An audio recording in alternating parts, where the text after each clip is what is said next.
Hello, everybody. Hello, welcome, welcome one, welcome all. Really happy to be here. We've been waiting on this adventure for some time now, and we've been preparing a lot for it. So really stoked. Got a really cool gang of players here. Let's introduce everyone, and then I'm eager to jump into the action because you all don't even know what's going on. All you know, this adventure is called Scornhold. Well, I have been slightly deceptive. That is only part of the name of the adventure, because otherwise it would be a spoiler. This is going to be a complete surprise and shock for you all. So you're in for a treat. Okay, so who got first here? First we have AJ. Hey everybody, my name's AJ. I've got a YouTube channel that does extraterrestrial and monster and RPG lore. And your character? Oh, I'm playing Bogadan the Ogre Oni. 5th level. Oh, right. So that's the whole point of us getting together today is we're actually playing Monstrous Heroes, which is a new 5th edition book I'm working on. It's currently in the Kickstarter phase. The link is in the video description. You can go check that out and see more about it, but it's a 5e book that's all about playing monsters. Playable classes with subclasses and everything. It's for players, also for GMs. So you're going to see monster classes being played here in this adventure. There's a whole bunch more information on the Kickstarter. There's also a free preview PDF. That's what we're playing with here today. So keep in mind, this is in a beta test state. This is not 100% perfected, but it's at a very well-developed beta test state. Okay, let's keep moving. Next, we got Fred. Hi, my name is Fred Wheeler, and I run the channel called How to RPG. I am half asleep, so that'll make it much easier to play this character. I do anything to do with players and dungeon masters, game masters playing pretty much anything nowadays. So yeah, that's me. And your character? Oh, my name is Vegemite. I am an ogre. Yes, I do magic. So both AJ and Fred have chosen not only the same class, but the same subclass. They're both Oni-blooded ogres, and they both rolled for their ability scores 3d6 down the line, like old school hardcore style. Yet, your spells are different, your fighting styles are different, your ability scores are different, so this is going to be interesting. We're actually seeing something that's kind of a cool playtest, is how the same exact subclass can have a decent amount of flexibility and variation. All right, moving along, we got Wally. Hey folks, I am Wally DM. I have a YouTube channel that's focused on puzzles and traps, and actually I even did a video on the character that I'll be playing today, who is Ezor Nelik, and he is an Arachneer, the Arachnomancer. So a little bit of spells, some spider webs, and yeah, I guess I'm playing Spider-Man today. So, awesome. And Michelle? Hi everyone, I am Michelle. I play on Bob's channel, Tabletop Bob, in the Supernatural 20 campaign. Today I will be playing Durothi, the Minotaur. Now, it's spelled like Dorothy, but she pronounces it Durothi, so let's be culturally sensitive. And I chose the Labyrinth Hunter subclass, if you will.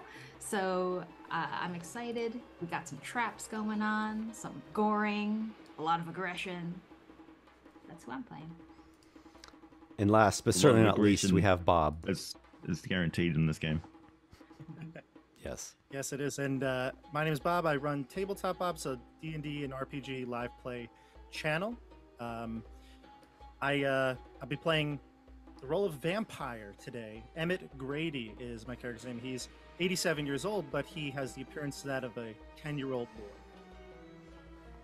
And I was actually confused by the name. I thought we were playing Cornhole today, not Scornhold. So I had to put the beanbags away, got to get the dice out. Speaking of Scornhold, let's jump into this, everyone. Let's do it. Our adventure takes place... Could we have the background volume just a little bit? There we go. The song just ended. Thank God for that. Oh, I can't guarantee the next one won't be even louder. We're jumping into heavy metal now. All right. We are taking place, this adventure is taking place in the continent of Jaya. This is at the very far-flung southwestern edge of the Basagonian Empire, a land of deserts and wastelands. Previously, there were different empires here, but those all fell throughout the course of some cataclysmic wars many decades ago. There is but one remaining city that is still thriving, and it just recently was acquired by the Empire. It is known as Hebu Town, the Seven Cantons. And there are very few humanoids in the Seven Cantons of Hebu Town. There are various monstrous folk. So, we are far removed from Hebu Town, actually, in the same region known as Kaharaya, a mountainous region along the northwestern coast of Jaya. For months now, you two ogres, your clan, your group known as Kriafoti, from the Coldfire Citadel, an Oni-led faction, has been attempting to reclaim ancestral shrines throughout these mountain lands, throughout this mountainous region. Generations past, these shrines were thriving, but they were again and again sacked by the hordes of the Scorpion Tower, a faction of goblins and ogres, rival ogres and goblinoids. And eventually these shrines fell into ruin. So you've been in the process, your ogre group, Oni-led ogre group, has been trying to reclaim these shrines. On your last excursion, you two Onis, Bogodon and Vegemite, you were expecting some trouble from the Scorpion Tower. So you brought with you mercenaries, adventurers from Hebu Town, Ezor, a spider-bodied Arachneer, Durothi, a minotaur who is specialized in stalking and hunting through labyrinths, and Emmett. Now, Emmett looks like a boy. He looks like a young boy. But there have not really been humans in Hebu Town for many generations. But there is more to Emmett than meets the eye, and he is a lingering remnant of one of the ruined cantons known as Baketra Canton. Okay, so the five of you went on this delve to reclaim one of the main shrines, one of these main ruined shrines. When you arrived there, you found it quiet. You went down into the lower underground reaches of the ruin, and upon entering you heard scraping noises, heavy stone scraping noises. You crept along, and you came upon members of the Scorpion Tower, bugbears and ogres, but they were petrified and being dragged away by Medusas. The next thing you knew, appearing before you was Bavlema, the Medusa Queen herself. And your last memory of this delve was your flesh turning to stone. Ooh. You were all petrified. The Medusas sold you and your enemies as trophies. You were purchased by Vakodas, Lord of Scornhold, who is an ogre lord of massive corpulence and massive power and influence as well. He lives there in his citadel of Scornhold, the image that we're seeing on the screen. He is attended by his servants and thralls and soldiers of all kinds. Scornhold is this citadel nestled in a rocky promontory there within the mountains of Kaharaya. Our adventure begins in the underpit of Scornhold. Situated above the underpit, looking through viewing slots from above, is Vakodas and his many denizens of Scornhold. Let the games begin. And Vakodas drops down a ceramic jar that shatters on the ground by your stony feet, and a mist begins swirling out, and you all come to your senses. and you find yourself in this underpit here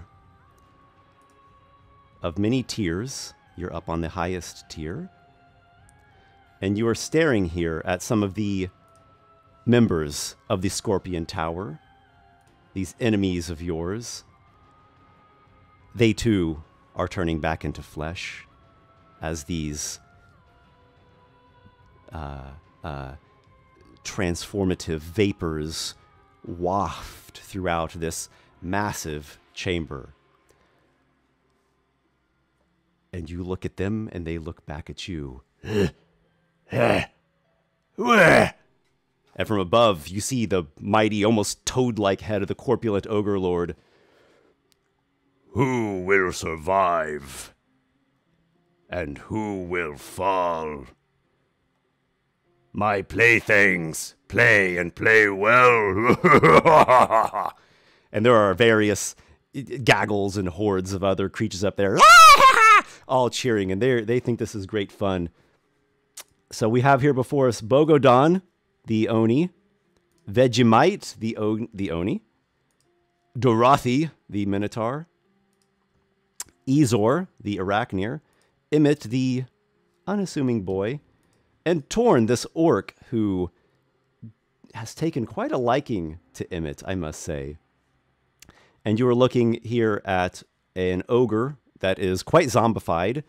One of his hands is a creepy jester puppet, and in his other hand is a sickle.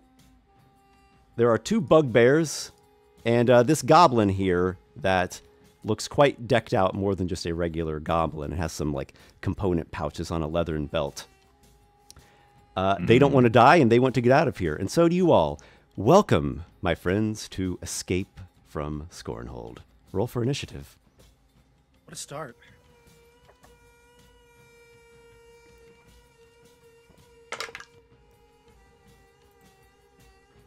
That is an 18, Esper. Ezor has a 24. Wow. Ezor. Speedy. Wow. Dorothi has a 10. A lot of inertia. Now, we still have our weapons of warning from the other night, is that correct? You have everything. Yep. You got petrified by the Medusa Queen just right where you were standing. My modified 12 comes out as a 9. Uh-huh. Wow. And I got 2 rolls for you. Emmett rolled a 1, so it's a total of 4. Ooh. And my friend Torn, he's got a 15. Okay. Good to get those ones out of the way. Yeah. There's one question I have. The 20 was for Bogodon, was it not? No, I had an 18. Oh, yeah, an I had a 18. Okay. 24. Okay. Well, Ezor that, had 24. yep. Okay. Well, that actually makes things even easier. All right. Let me switch this over.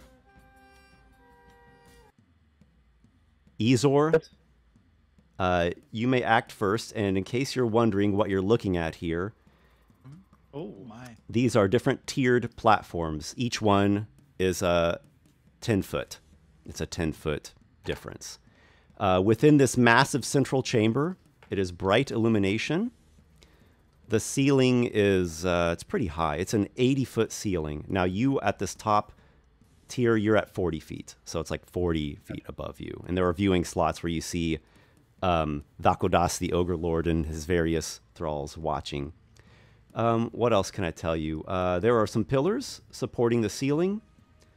These look like stony head sculptures, like multiple heads pointing in every kind of direction. Here is a stony statue right there. It looks like a massive snake, but it's just a statue. And here is an Etten, also a statue. But you and your allies and your enemies atop the top tier have returned to flesh. There are some other various corridors going in different directions. And then over here, you see a nice stony table. There is a gargoyle behind this table. Atop the table are jars, bottles, flasks, liquids of all kinds. And he is mixing what appears to be either some alchemical fluids or a liquor drink to imbibe. Yo, we're getting started! He seems quite excited. Ezor, it is your turn. All right. Fantastic. And remind me again, the big guy in the middle, and then the two that flank him on the left and the right. What type of creatures are those? That is a zombie ogre that looks to be some sort of jester. He has a little, like, Mr. Punch hand puppet and a sickle in his other hand. There are two bugbears. They are wielding morning stars and perhaps shields? Yes. Okay. And they wear hide armor. And then there is a goblin who has, like, spell component pouches and, like, a dagger and a wand. So Ezor would like to look over at his friends, kind of just wipe the stony crust from his eyes, hearing the voice above and kind of just giving a glare up, like, coming for you at some point. And then he'll try to kick Emmett to the side a little bit. I can't believe you're still under me. And you were fused together as one for some time, actually.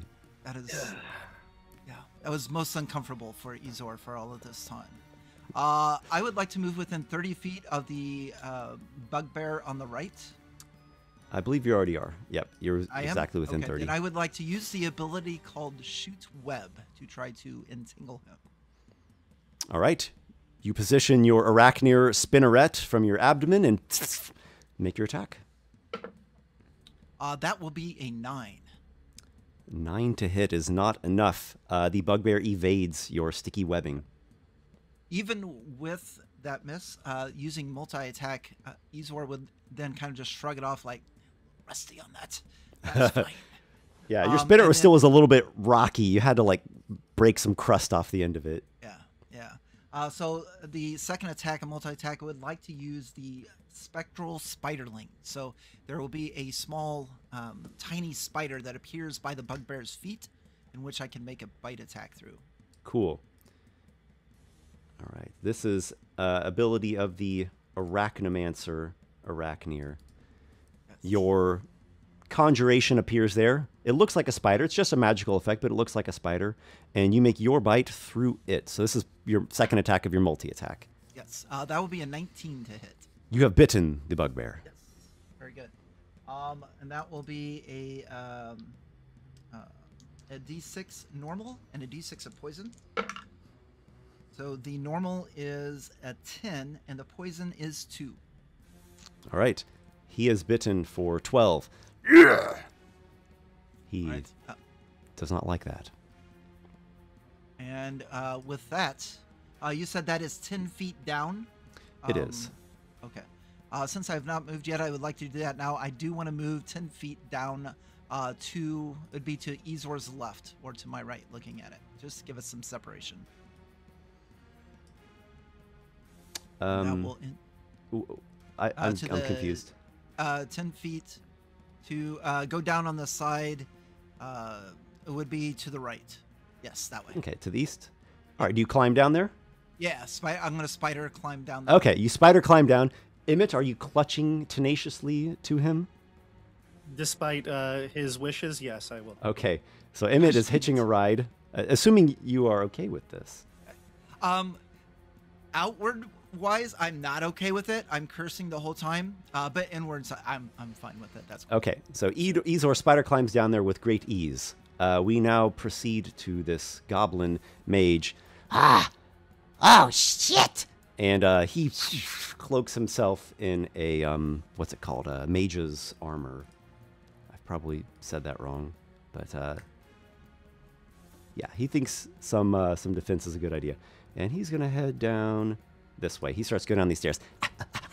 Trying to find a place that's, like, not going to get him smashed to death by big ogres and minotaurs. Bogodan. Bogodan assesses the situation, doesn't know what's going on, so he immediately attacks.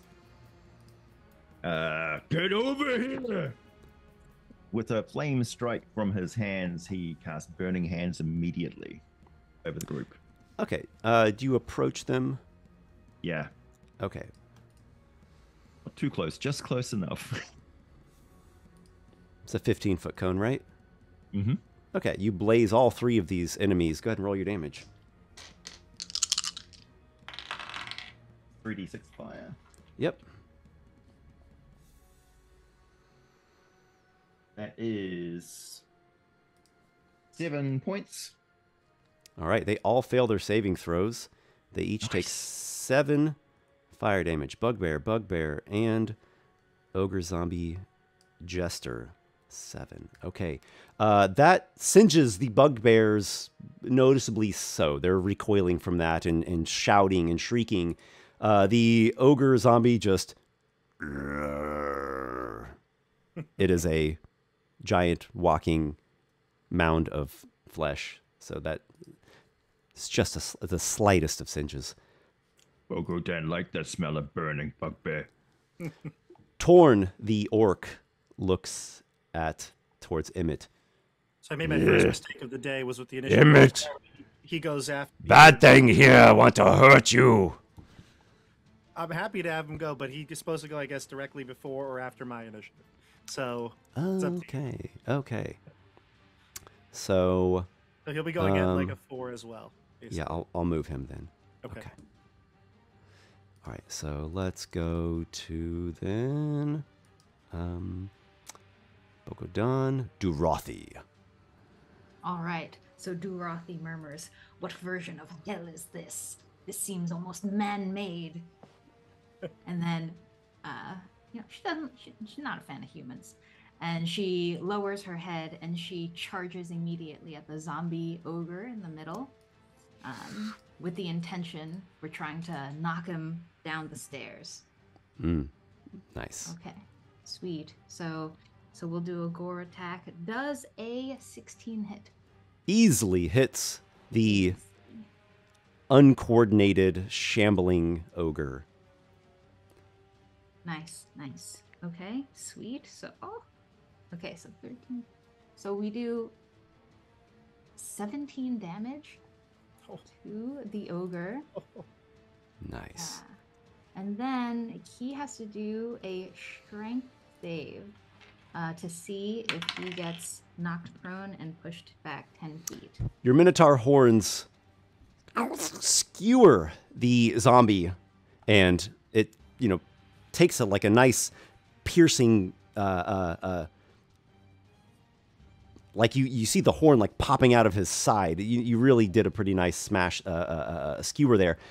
But it is a strong and hulking zombie, and it stands its ground with a 19 strength save.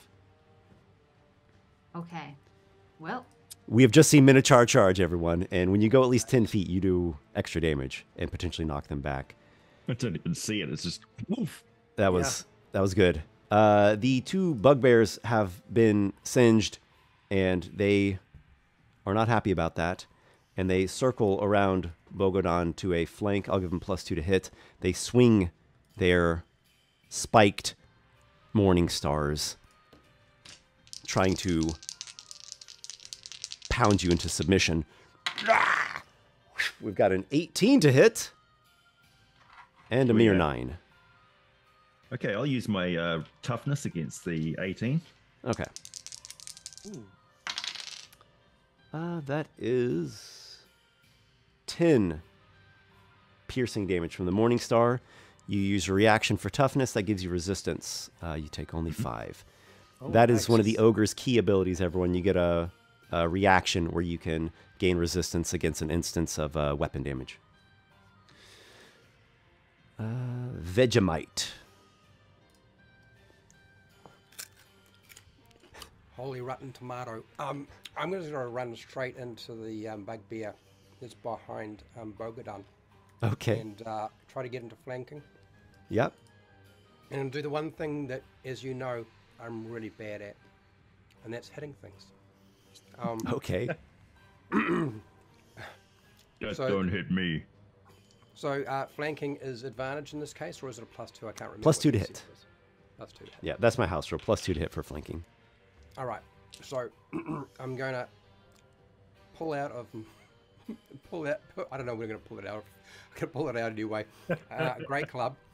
And I'm going to raise it up and try to smack that And that bugbear. Okay. Remember, it was stored there for the last months that we were petrified. Okay. And it's not great. I got a 13 to hit. You struggle with your still de-petrifying limbs and do not strike your bugbear target. Hmm. And rats. And that's me. The ogre is like just coming off of that gore. And it tries to laugh, but the laugh comes out all rancid, and the breath is just something else, let me tell you. And it extends the moldy puppet right towards you.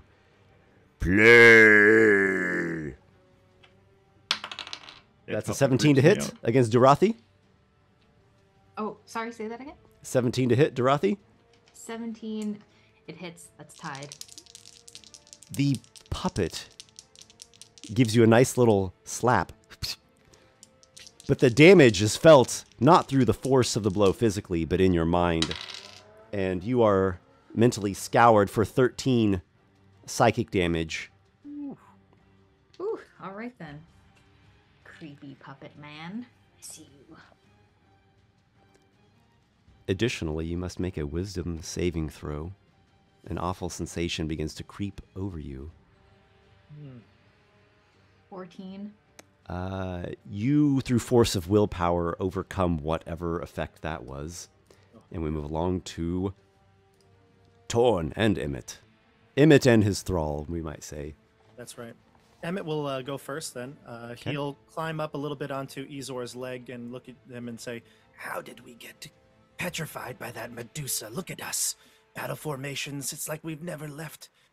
And he looks around and he sees the scene here. He's going to use Insidious Beckoning on the bugbear between Vegemite and Ogodan. Mm-hmm. Okay. So give me a wisdom saving throw. It comes up with a 16. 16. A 16. So then, It does not obey your insidious beckoning. yeah. So it's gonna pass, no effects. But I'll just flavor wise, I'm looking at him and I caught his eye and I'm like beckoning him, calling him over to me, but he's too strong. And then I'm gonna look at Ezor and I'll say, just a bit rusty. Don't mind that. Torn. It doesn't surprise me that you failed on your first try again, but let's concentrate a little harder. Let's get out of here. Watch this. And then I looked at Torn. Torn, please come over here, Torn. If any of them scoundrels try to come over towards Ezor or me, you run right up to them, okay? You engage with them. You got that, Torn? Yes, I not let them hurt you. You, Torn. Appreciate that. Well, you control Torn, so I guess he's readying an attack? Is that He's is that what you want? He's gonna ready a move in case something comes near us. He's gonna try to intercept it, get in the way. Okay, gotcha.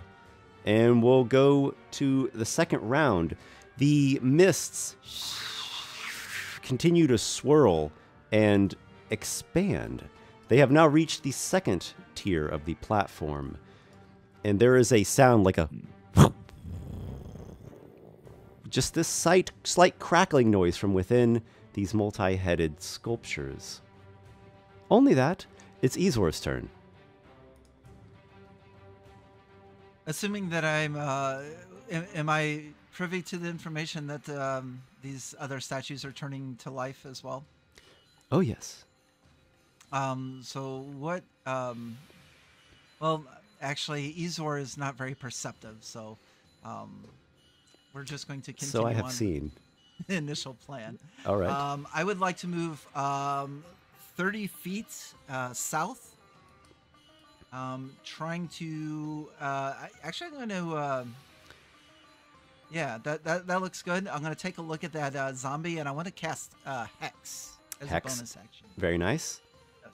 And I Do will... you like crawl along the wall, or are you on the floor?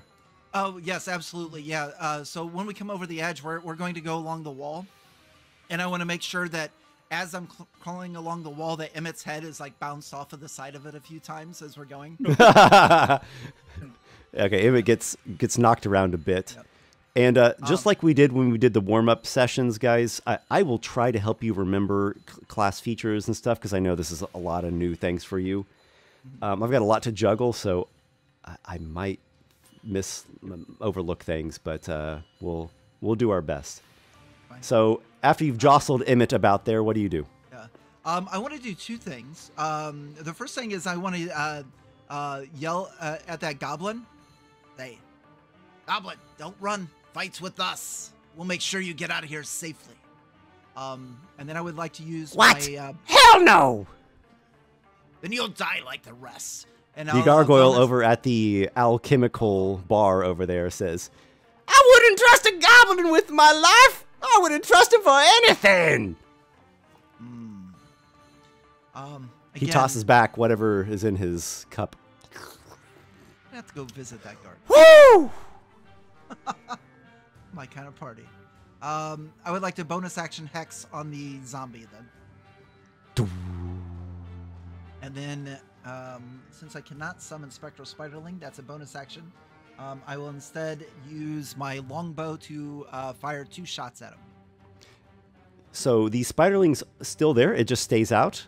It will stay there unless you use it again, or until you use it again, or you dismiss it as a bonus action. Is it within range of the zombie? Yep. If it is, then I'll attack with that 2 times. Yep. Attack number 1 will be a 24 to hit. Oh, yes. Easily hits. All right. So with that, that's going to be a bite. Yep. It will that'll not do- poison these. Well, actually, let me double check. Zombies are pretty low tier. It's not. It's immune to poison. It makes sense. I don't think undead things usually get poisoned. That sounds good. Vampires can. With the hex, though, And I'm not just picking on you, Emmett. That's like literally the 5th edition vampire. It can be poisoned. I guess since How it about- still has like living blood in it, the toxins affect that? I believe it. How about necrotic damage? Will it do necrotic damage? Yes. Very good.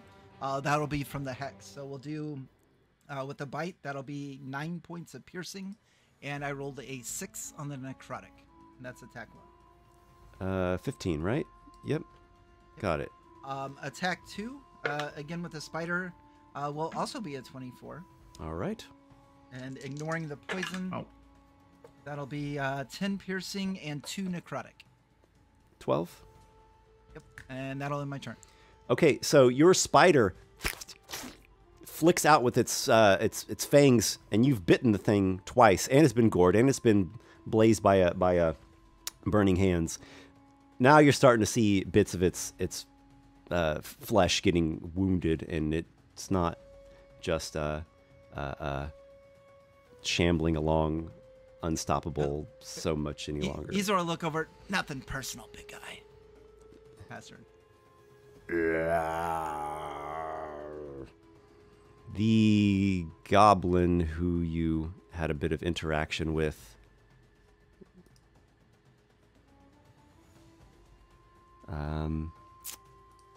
he's got a couple cool options.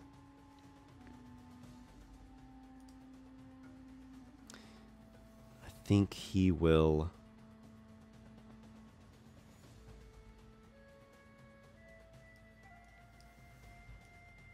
Oh, he's gonna do something bad. He heads over to here. Suck on this! Echo the foes! And he fires 3 scorching rays at you. Ooh. Yikes. 2 hit. So apparently he's still overcoming the petrification hibernation state as well. Those first 2 obviously are not going to hit. They're in single digits. 23 is the third one. So that gives you a bit of a burn for 7 fire damage. Okay. He like shakes his wand as though it's not working properly. It's the wand! It's the wand! It's not working right! And he like hits it back and forth and is trying to save face. He sees you there. He hears the crackling, slight rumbling within those sculptures, and Bye-bye. and he goes down here. Now, He's only a goblin. He can't be too big, and that's a 10-foot drop. I'll give him an easy acrobatics check to not harm himself in the rush of this stressful combat situation. Here we go. He comes up. He rolls a natural 20. He lands with much grace down there on tier number 3. Goblins are nimble. They are. Bogodan. You are being flanked by 2 bugbears, but your allies I are don't nearby. like things. I don't like things behind me, so I turn around and smash with Grey Club. You But also now have great something's club, all behind right? you. Yeah. Now more things behind. Ah. Oh, that's a miss. All right. You swing your hefty great club, which is a powerful weapon in the hands of a large-size ogre, but the bugbear knocks it aside with his shield, and it just smacks into the sandstone of the ground. Somewhat amazed that he managed to do that. Oh, There are many amazing things happening. We're going to Dorothi after that. You've skewered the zombie, but it's still standing. All right, I will wrench my horns out of the zombie's guts and look at it kind of perplexed. But then anger overcomes me and I say, "Don't touch my face with your creepy ass puppet." And I will take my great axe and then kind of wind up and then whirl around and smack at it. Let me see if I hit this big boy. Oh, a 16 plus 7. Does a 23 hit? Yes, very much so. I would hope so, yes. Okay, and then 10 and 11 is 21 damage. Oof. Wow, okay. So yes, I'm just 21. trying to carve chunks out of him. That Don't is touch Dorothi quite without a Dorothy's chunk. permission. You nearly eviscerate the thing. Some of its viscera spill out like nasty rotting worms from its side.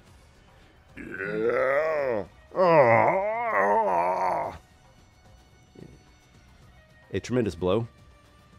Nice job. I stare as intimidatingly as I can deep into his zombie eyes. Okay, done. From within the multi-headed stone sculptures, flames emit. One fires here. I guess Torn will be the target. Let me get to my notes. There we are. That is critical hit Against Torn? against Torn. Torn takes 6. He takes 9 fire damage. I'm torn up. And another flame is spat from this one here, which I'm thinking the ogre zombie's probably closest. So we'll do that. That is an 8? An 8? Did it still hit on an 8? That is the ogre zombie's AC, exactly. And it wouldn't really have cover because it's tall enough that, you know, there's plenty of its body not being obstructed by the ledge. There is 9 fire damage to the ogre zombie. It almost falls forward as its backside gets blazed, and there's quite an interesting stench emanating from roasting zombie flesh. zombie flesh, bit of methane there. We're looking at these bugbears now, and they are dedicated to fighting through. They swing at Bogodan once more, mightily. The first one, I believe, is a hit. Bugbears got a 19. That hits. The other one certainly will not hit you with only a 9. It's sort of a glancing blow. 7 use piercing damage. My toughness again. All right, so you take only 3. Vegemite. You're flanking the guy that's flanking your friend. Yeah. Kill. Well, he throws a tantrum. He says squashed pumpkins, and I'm not rolling a d20 because it doesn't like me. And he goes zippity zap and fires a magic missile at it. Okay. You point blank a magic missile right into the bugbear's face. That's right. Just so you know, I rolled the lowest I possibly can. So, Oh god. 6 You won? force damage. Oh my. Only 6. Okay. 6. So, literally. 3 Yeah. 1. The bugbear whirls back. Is that the best you can do? No. It might be. Well, I The hate to say it, I usually die. So, the ogre, having been cleaved a bit by Dorothy's massive axe, swings with its other arm now, with its wicked sickle. 1 under a critical hit. Ha! Dorothy laughs in its face. We'll see who's laughing here in just 1 second. Yeah. Definitely just jinxed myself. 8 slashing damage. It swings the sickle with a low slash, arcing like that, and tries to knock you off kilter in doing so. Make a dexterity saving throw.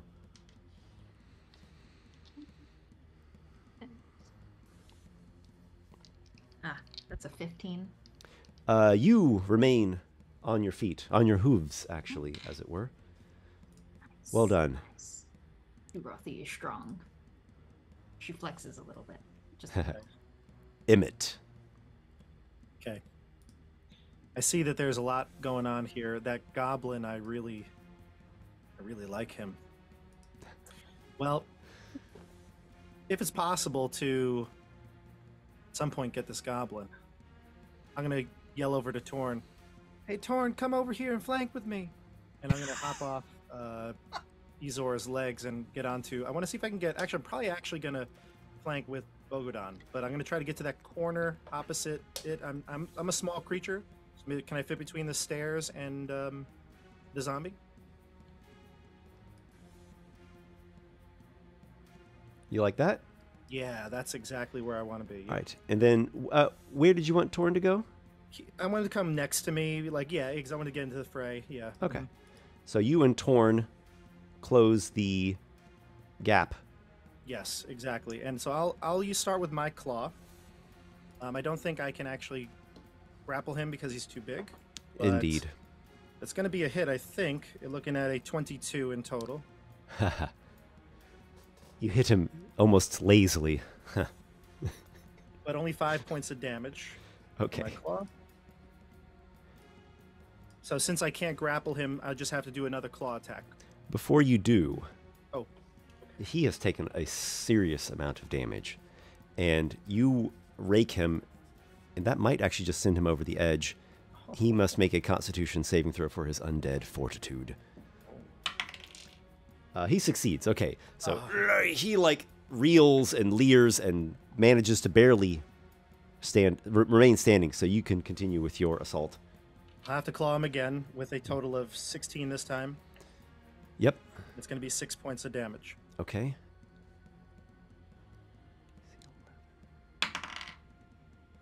He remains standing. You're Bastard. shredding ogre flesh with your little talons back there, but you can't just get him to fall down. Torn, I just can't do it. I'm not strong enough, Torn. Can you help me out? And he's going to swing with his great axe. 15 on the dice plus I don't know what it is. 5 for an orc. Yep, plus 5. Yep. Yeah, again, D12. easily hitting. An 8 plus 3, 11. Torn. All right, will let's do it. see if the zombie can stay up against this. Torn will do it.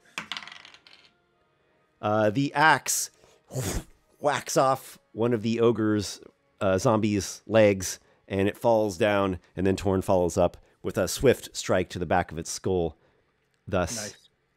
ending its miserable existence. Oh, Torn, you're so strong. Thank you very much, Torn.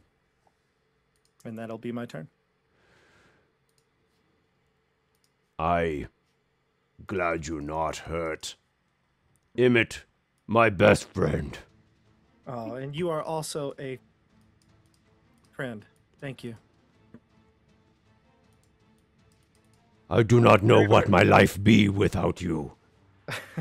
All right, now. All right. Well, just calm down now. All right. We're going to get out of this. By the way, it's very hard for me to play evil characters. I guess it's not that hard because I play a DM.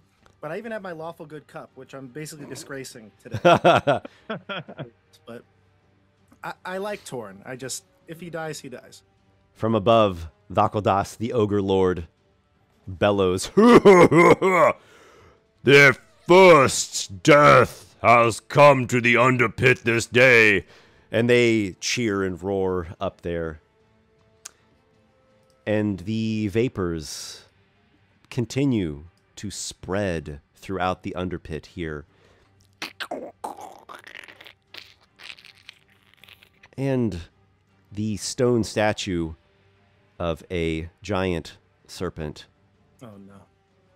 turns into flesh and blood and scale. Mother puss bucket. Remind me, what were the other statues? There are There's more? an Etin right there. Okay. Oh. So, the giant constrictor snake is now in the mix. But we won't get slithering just yet. We first must take a glance at Ezor, who is here, spider-like. And spider things. Now that I'm freed up from Emmett and watching him just hopelessly You know swing you at liked it. hopelessly swinging away at that zombie giant. Ezor shakes his head. Is the goblin definitely like gone? I mean, You do not presently see him. okay. Imagine he's just a little goblin and he went down a 10-foot drop.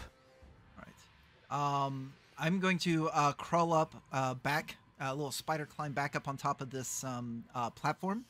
I would like to move my hex from the now splattered zombie ogre over to bugbear number 1, which is the closest one to him. The one being flanked? No, the other one. That one. So, eccentric as map tool is, they actually start with 0. So, bugbear 0. Yes. Bugbear 0 then. I know. Now, so bonus action hex. That means that I will not be able to move my spider over to that direction. So I will. You could just move yourself over to that direction. Yeah, but that little fireball-y statue kind of scares me. Mm. You don't want to just go there and bite it? No. I want to shoot a longbow at it. I just want to pop up and. Okay. So Take thy longbow shot. attack number 1 will be a 17. 17. I'll give him a half cover from the ogre corpse. Okay. Your arrow sticks into the ogre's shoulder, All right. jostling ever so slightly the putrid corpse on the ground. Got any more than so- fancy arrows? So that was a miss. Indeed, half cover saved him. Very good. Next attack's just a little bit better, a 19. 19 gets him. Just as he was relieved, he is struck. All right. Then I will do, the longbow will do a total of 7 piercing and 1 necrotic from the hex. So are you saying it's 8 damage exactly? Yes. Sorry. You want to take any guesses at what his current hit points are? I'm going to probably say 9 because that'd be my luck, but I'm hoping 9. for 8. They were 8, yeah. Yes. You get him exactly, just right in the little gap between bits of his hide armor and where the shield isn't quite protecting. Goes straight into like his pectoral, and he falls over, collapsing to the ground with great thrashing and shrieks of his death throes, It was the necrotic. cursing you in every foul swear known to goblin kind. Bogodan can't help but take his eyes off the enemy in front of him to watch the death throes of the creature behind, because he just loves to watch things scream and die. The second death has come to the underpit this day. They revel above and share in whatever brews they're fond of up there, eating snacks like little pickled gnome heads. Better kill that guy. Well, that was some good shooting, Ezor. Well done. The snake's on the move! Oh, yeah! And that gargoyle's very excited to see this serpent now coming into action.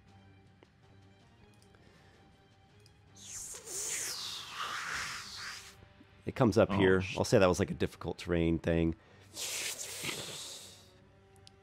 Who is that? That's Vegemite. Vegemite, you might just briefly glance over your shoulder and you see this serpent, its head rising up over the ledge. Now, does it have any reach? It does have a reach, and it will strike at you with a bite. I'll give you +2 to your AC for half cover, since there is a good amount of ledge there. And it bites at you. We've got a 22 to hit. Well, yeah. You know what my armor class is. It is going to hit. The constrictor's head, lunges out and bites you. Not enough to actually hold on, but it does do piercing damage to the tune of 11 piercing. 11. I think this is a good time to use toughness. All right, you use toughness and tough out that, so you'll only take 5.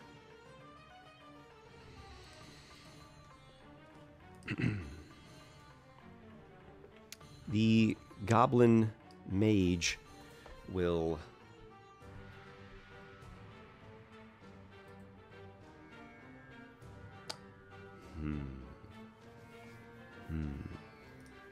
bear with me. He's got a couple options here. That's pretty cool. Oh, it'd be so cool. Huh. So, I want that goblin. yeah, I think he recognizes your wanting. You do not see him. You don't know what he's doing. But you don't... He's not making himself known in any sort of conspicuous way. He's just slinking around somewhere, it seems. Bogodan. 2 of the enemies have already been felled.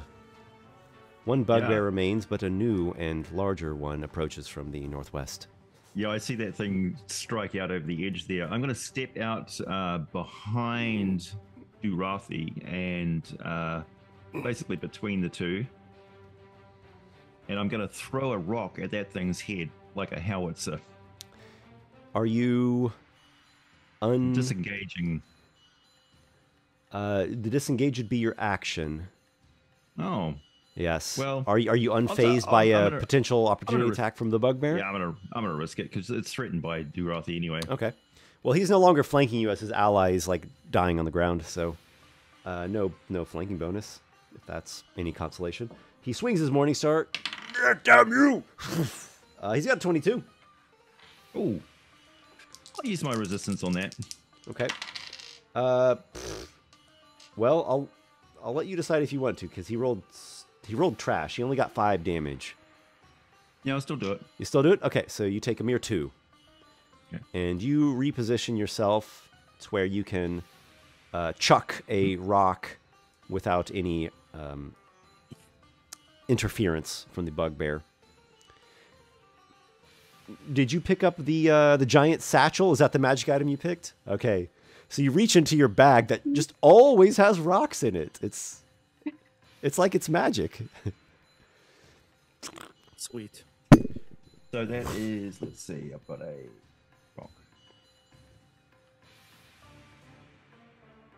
Remember you said I have got a bonus to strike with the rocks. My proficiency bonus, that's it. Yes.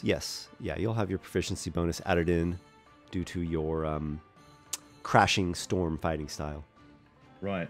And I've got a +1 on my dexterity, so is 9, 10, 11, 12, 13. 13. Yes, that's right. The rock comes crashing down upon the head of the giant constrictor. Okay, 2d10. What is your strength score? It is 16, so I got a +3. Okay, so for a thrown weapon, you can actually use strength instead of dex. Oh, okay. Yeah. So you hit it even more so, and 2d10 plus 3 will be your damage.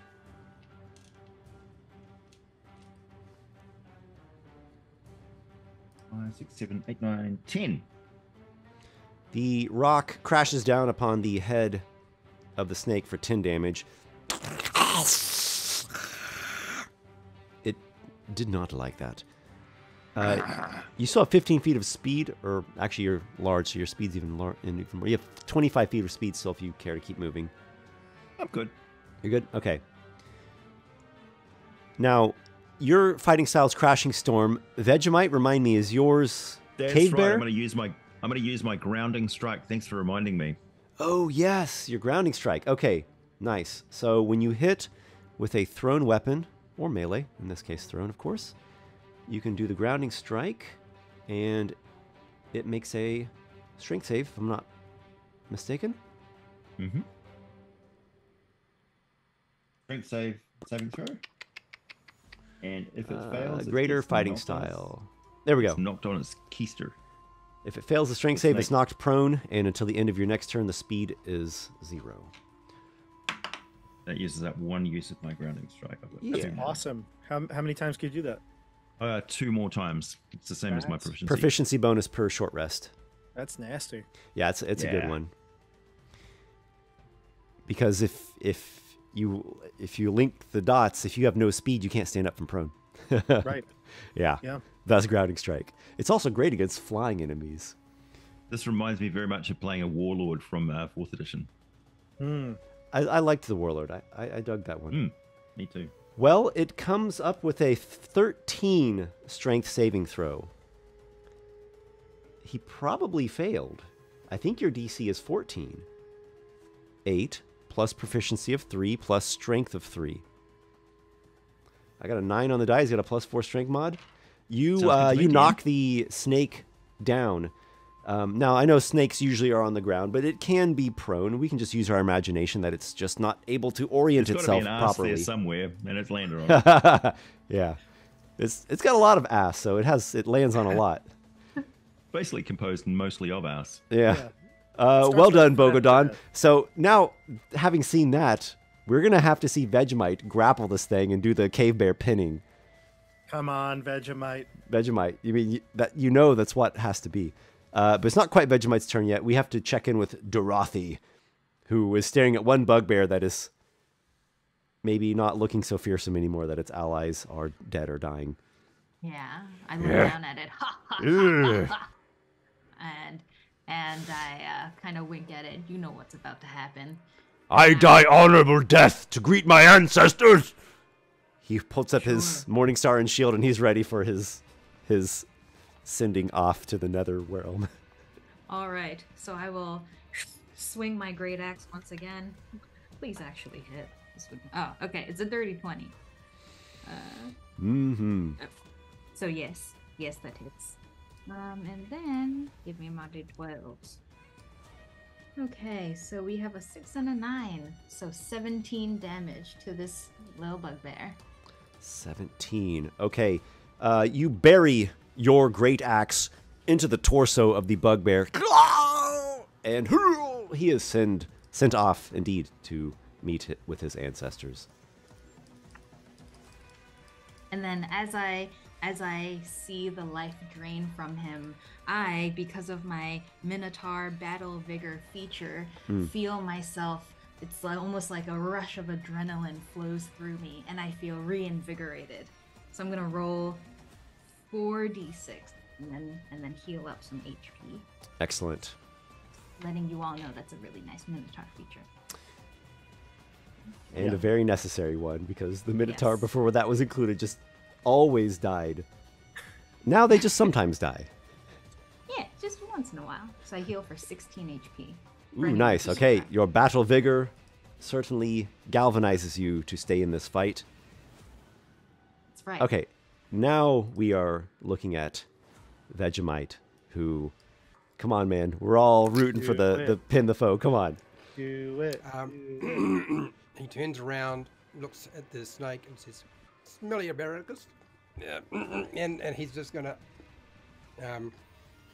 look over at Bogadon and look at the snake, look at himself, and he's just gonna twiddle his fingers and shoot a magic missile at it. You're so contrary.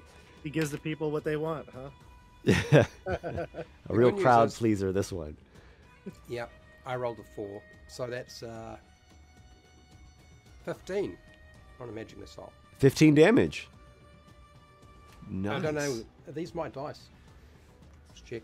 All right. Wow. Apparently they are. The magic missile pounds the giant constrictor snake for 15 force damage. It writhes and twitches about as the intelligent Vegemite says, no, that snake can't go anywhere. So maybe if I just stay back here, I'm not going to have to mess with it for a little while. No, I don't play with. Do you also move snakes. away from it? No, because it had reach, doesn't it? I'm staying right there. Well, it's knocked down there prone, and you're up with this rock Oh, wall. okay, I so don't it's think been it knocked would to be the able to like ground. lift itself up to be able to get to you. All right, okay. Yeah, I will. I'm definitely gonna hide behind Bogadon, Dorothy, Dorothy, and yeah, anybody else I can find as cover. So just so everyone out there knows, Vegemite is indeed an ogre, but he is sort of a sickly ogre. He didn't roll so well on the physical Sickly, attributes. right. It maybe it wins him just walking over there behind Bogadon. But he's eating plenty of vegetables. He's trying to get himself back on track. I like Vegemite because he's a good pincushion. That is a dead ogre zombie and dead bugbear. I'm going to just do a little bit of cleaning up here on my end. 1 second, everybody. Get this stuff out of the way. Could help me flow through a little faster in the combat. That brings us to Emmett. Who, When I saw the goblin- strange, this little boy has these claws that are fierce enough to slay enemies. And when you were talking there, you might just have noticed your canines are particularly sharp. A little bit. A little bit.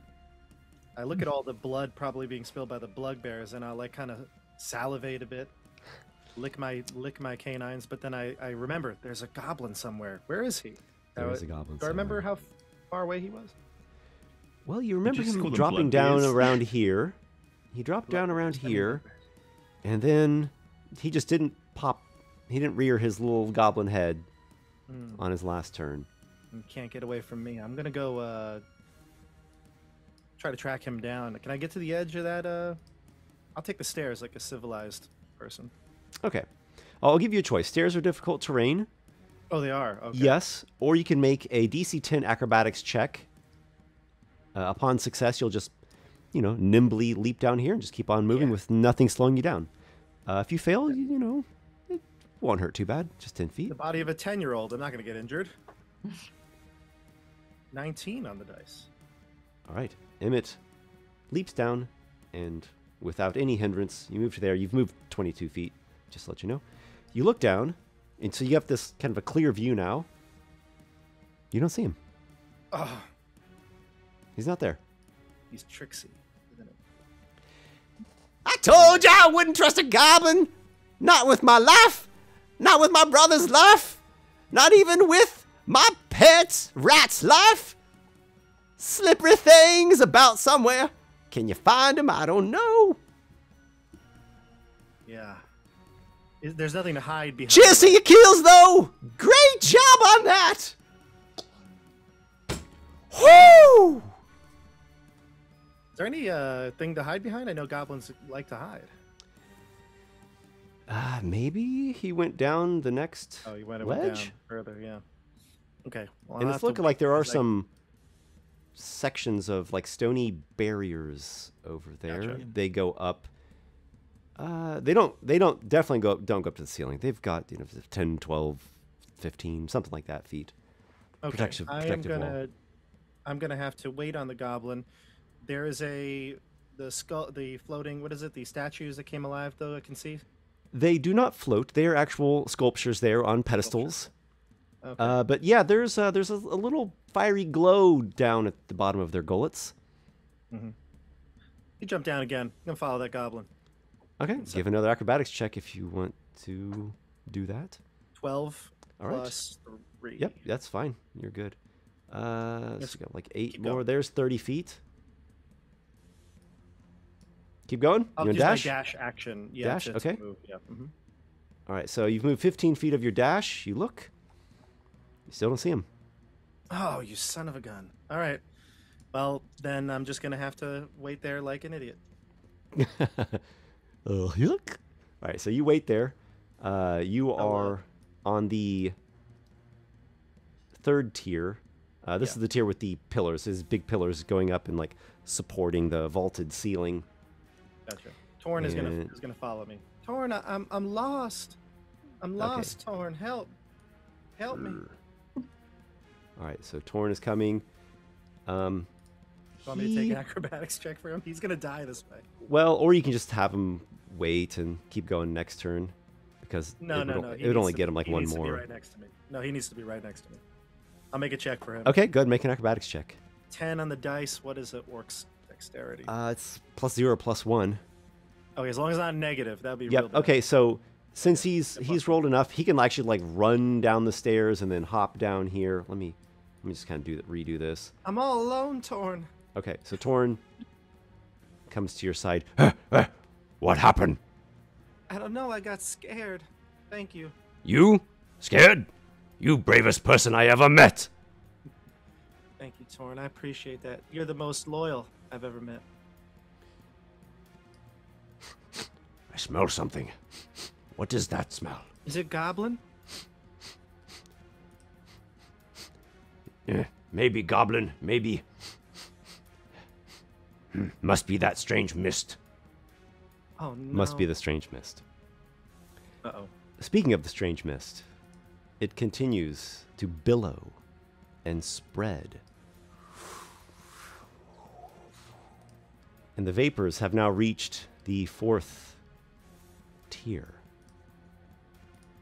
And you hear a sound from behind this barrier of a crusty, stony outer layer falling off, and a creature within returning to its regular Oh, dear. corporeal state. And it is followed by a roar.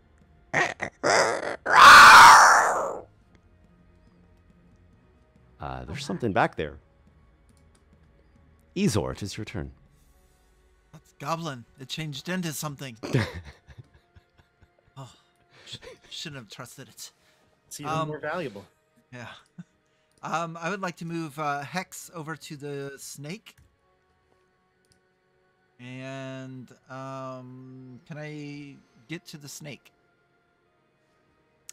That's the You only thing left. are you wanting to get like right on above it here? Yeah, I want to be able to get into range to bite it, but it looks like I'm too far away, doesn't it? That's 45 feet to get to there. You could go there and shoot it with longbow. Okay. Do you have a spell? You are an arachnomancer. Yes, I've already burned one. I have 2 spell slots left, and something tells me I may need those. You have Even in- you have cantrips e- too. Even in my shallow wisdom. Oh, that is right. That's true. Real shallow too. Yeah. Yeah, that's what I was thinking when he's like, "Oh, the goblins turned into something." Like, yeah, sure, you would think that. I would. Do you have a cantrip worth using, or do you want to fire a? How far away is the gargoyle?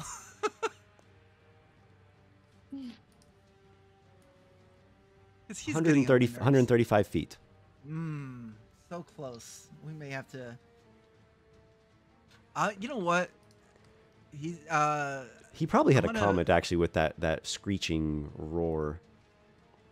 yeah. Oh, she's waking up! She's waking up! Yeah. Well, I get to introduce her? Boss man, let me introduce her. I've been wanting to do this for a long time. So be it. So he'll be introducing someone here shortly. Yeah. That gargoyle's on my nerves. I'm going after it. I would like to use my action instead of attacking. You know what? I better attack. I gotta help everybody. I'm gonna longbow it from there because I get two attacks instead of the gleaming arrow. Attack Who are Rogue you Squad. attacking? I want to attack the snake. Okay. As much as I want to run down and get that gargoyle, I need to attack the snake. So Yeah, the first gargoyle one's prob- so far seems to be a neutral party. Yeah.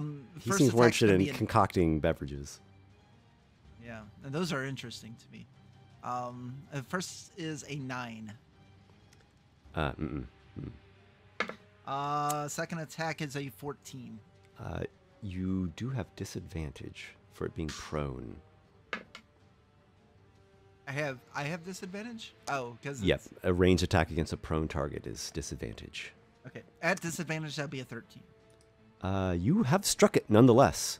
Oh, sweet. Apparently, its scaly hide is not very protective. Take it. Going to roll for poison, even though that might not be a thing. Oh yeah. Okay. Yeah, So yeah. that's going to be, if you want me to just total it up, it'll be a total of 16. 16. Yes, that's better. That's 10 piercing, 4 poison, Yep. and 2. Oh wait, no bite. I'm that. My apologies. That's 10 piercing and 2 necrotic, so a total of 12. 12. Okay. Your arrow clips the giant constrictor on the ground. It continues to writhe painfully, along with getting smashed by the rock and blasted with a magic missile. Yep. And I'll end my turn there. The snake whips and writhes about and is unable to get itself from the ground. It will, let's see, you can't dodge if you have no speed. It will ready an attack. Yeah, it just, whatever, its mouth is hanging open. We're going to go to Bogodon.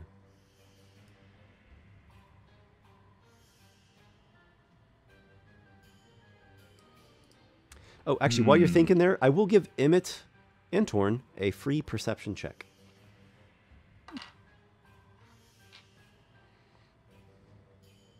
I got a 7. Torn got a 13 on the dice, and Orc is a Plus 0 wisdom. 0. Yep. 13. Something growling behind that barrier.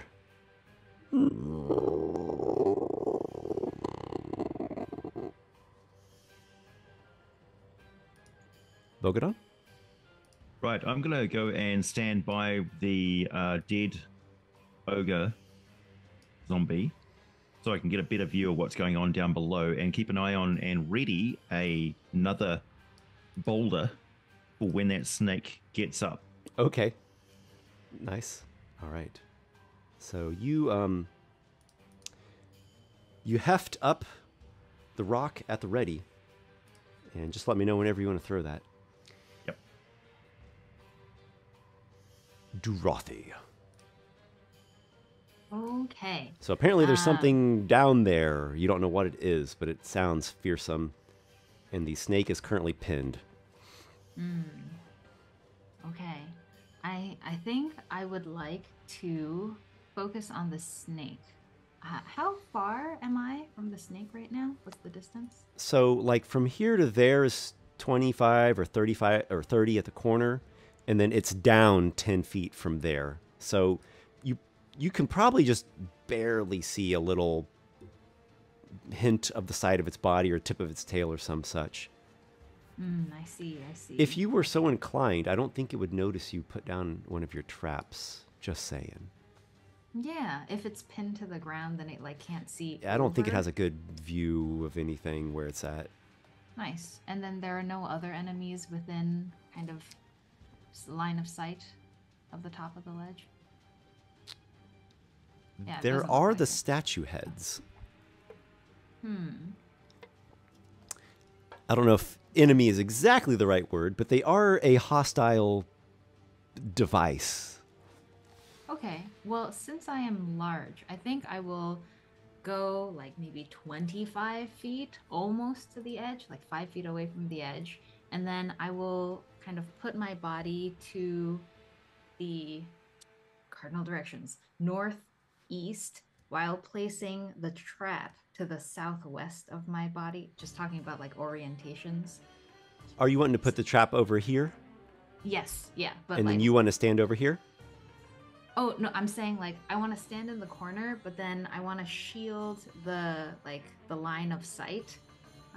So I'll put the trap between, or like on the other side of where the head statue is, so that the head statue can't see the trap being placed on the ground.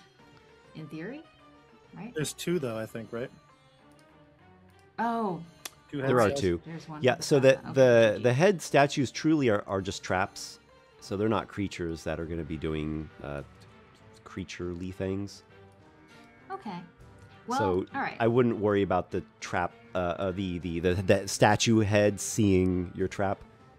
Gotcha. Okay, well then in that case, I will just put my trap down in that corner, like 5 feet away from the corner. And I would like to specify that this is a binding trap. Oh, perfect. Yes. Just what the snake wants. To get stuck Yeah. again. And I also, as I'm laying down the trap, I want to say aloud that this trap will not, it will not restrain Emmett, Torn, Ezor, Bogodon, or Vegemite. Nice. Bogodan, appreciate that. I think we could say this. We will always assume you designate your traps to not trigger on you and your allies. Let me know Yeah, I if you want to revoke that later and like prank somebody. Ezor does have 8 legs. He loses one, it's not that big of a deal. Easy for you to say. Esper never assumed that Bogodan is leaving anybody out of his area attacks. Okay. Well, I wanted to say it out loud just in case. I have I moved you to the right place? No, I guess I would still be in that corner by the snake. Oh, you yourself want to be there too? Yeah, because my total movement is 40, or my speed is 40, so I guess I can't get very far from there anyway. Are you wanting to have the trap like between you and the snake? Is that the idea? So like Yeah, it comes so I'll after you take and a then step gets back. gets hit in the trap. Okay, cool. Mhm. And speaking of the statue heads, they activate. The first one shoots a flame at probably Bogodon? Nope, Ezor. Ezor, +2 to AC due to half cover. A mere 13, and the flame just douses itself upon the stony ledge. And then Vegemite, the second flame from the other multi-headed sculpture, is headed your direction. Poor Vegemite. Let's see. Would he have some cover? He's tall.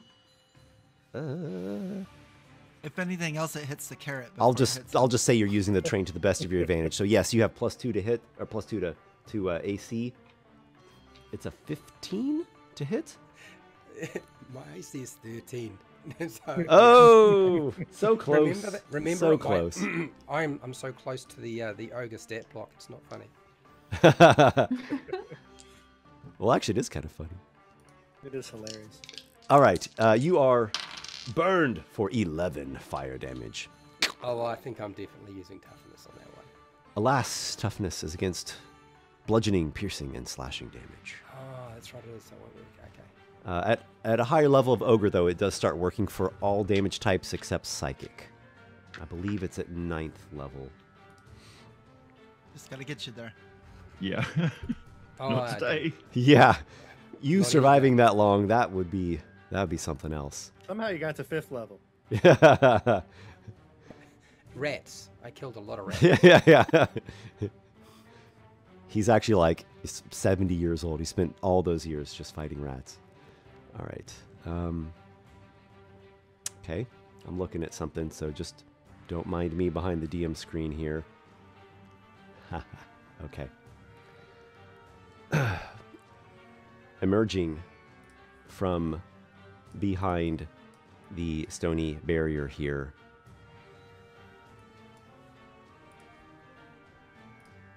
is a winged, blue-scaled dragon.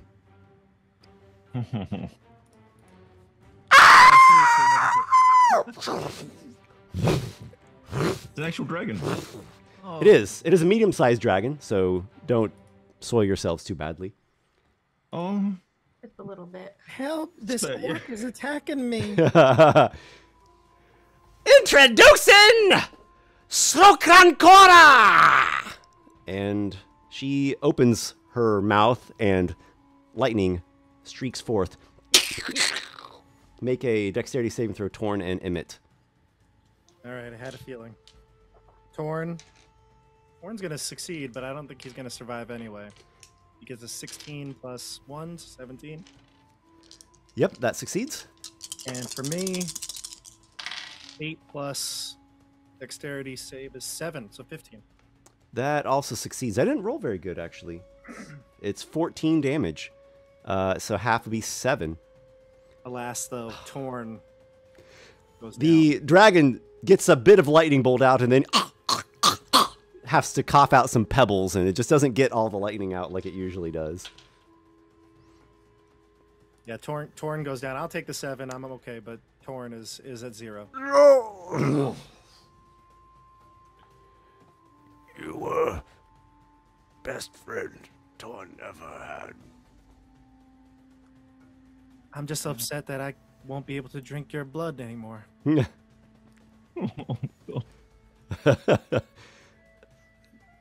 A tearjerker scene for the books. deeply disturbed. One last drink as his eyes kind of fade.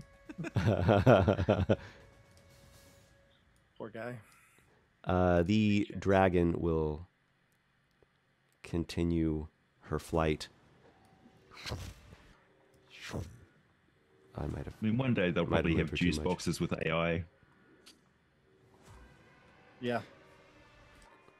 We will now flavors are go blood to types. Vegemite. Has that snake gotten up off the ground yet and crawled back up yet, or is it still out of view? Nope. Its speed remains 0 until the end of Bogodon's next. Oh, okay. Well, it has to get back to its turn to. Right, like on its turn, its speed was still 0. Then Bogodon went. Then the effect is ended, but it has to still get back to its turn to get itself up, righted. All right, so it's still out of view from where I am. Yeah, yeah. Okay. All right. So rats. I'm gonna just twiddle my fingers again. I'm gonna shoot the statue that's been shot me with one of my darts from my magic missile. And am I in range of the other one on the other side to the south? About 120 feet is what I've got. Visibility, I don't know if it's going to work. You can see both of the statues from where you are. Okay. Yeah, you're pretty. Right. You're pretty tall, and they're out there a ways. And, what's your that- plan? Well, my plan is I have 3 darts, and I'm going to target potentially 3 targets. Is that dragon within 120 feet of me and visible or not? Oh, I think the dragon is. Yeah, it's like 80, I kind of- 90. kind of figured it It's got was. some altitude, but so do you. So it's like 85, 90. Yeah. So you're So I fine. can see those 3 targets. So I'm going to put one dart on the statue to the north, one to the south, and the dragon. And yeah, that's what I'll do. And it's I really I low. believe the magic missile will Oh, it's, exclusively target creatures, oh, not that's right. an object. The statue heads are not a construct, they are truly an object. So the magic missiles just don't really read on them, and your darts all like focus in on the dragon. Alright, okay, so I hate to say it, it's really low. That's Well, it 6. rolled bad on its lightning, so you know. Yeah, so 6 total from all 3 darts. The dragon is ever so slightly banged up. And yeah, Vegemite says rats again. It's not working very well. And No- by rats, you mean you wish you were back in your cave just fighting rats. Fighting rats, yes, yes. Emmett, Torn is dying there on Torn the up. ground before you. No sign of that goblin? There is no flashing sign that says goblin here. The goblin turned into a Nor a, dragon. nor a glowing. He turned into a dragon. That's what happened. All Clearly. right. Well, let's see here. The dragon's probably the only enemy I can see, correct? Yes. All right. Yes, you can see the statue. Again, it is a trap as an object, so Yeah, but certain things would affect that, but certain things won't. Like you can't Right, I know hypnotize that gaze it. Right, my insidious beckoning or my gaze wouldn't work on it, so I'd have to take out my slingshot for that, and I'm not going to do that. So I'm going to move within 60 feet of the dragon and use insidious beckoning. DC 15 save, wisdom save. This is for Torn. You can do it from there. Oh, then I'll do it. Yeah, and I'll kind of slump down behind Torn's body to get some cover. Okay. So Sroklankora makes a wisdom saving throw of 15. Oh, that's what she needs. Is that exactly Right. your DC? That's my DC. 15. Yeah, I'm looking at the dragon like, it's proficient. Yeah. Yeah, that's what I want. She jostles her head and her little spiky snout horn and is unaffected by your insidious beckoning. Okay. I am gonna Bogadon, did you actually- have you had a readied rock? You could throw it at the dragon if you are inclined. do it? Yes, am I allowed to do that? Yeah, I will. Yes, you will have disadvantage for long.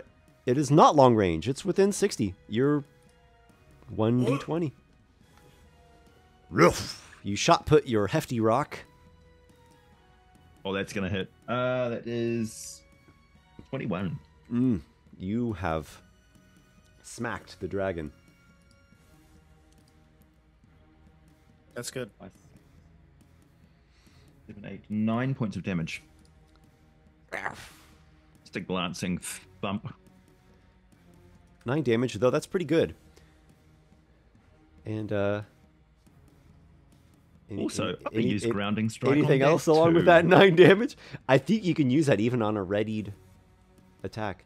When you hit a huge or smaller creature with a melee weapon or thrown weapon, you can. Yeah, it doesn't rely on it being your turn or anything. It doesn't take any extra action. It's just part of the attack, like a Battlemaster maneuver.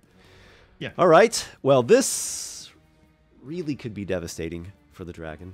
May I change one small thing now that I see it got pinned down? Yeah, we'll you'll still get to do the rest of your turn too. This is just his reaction.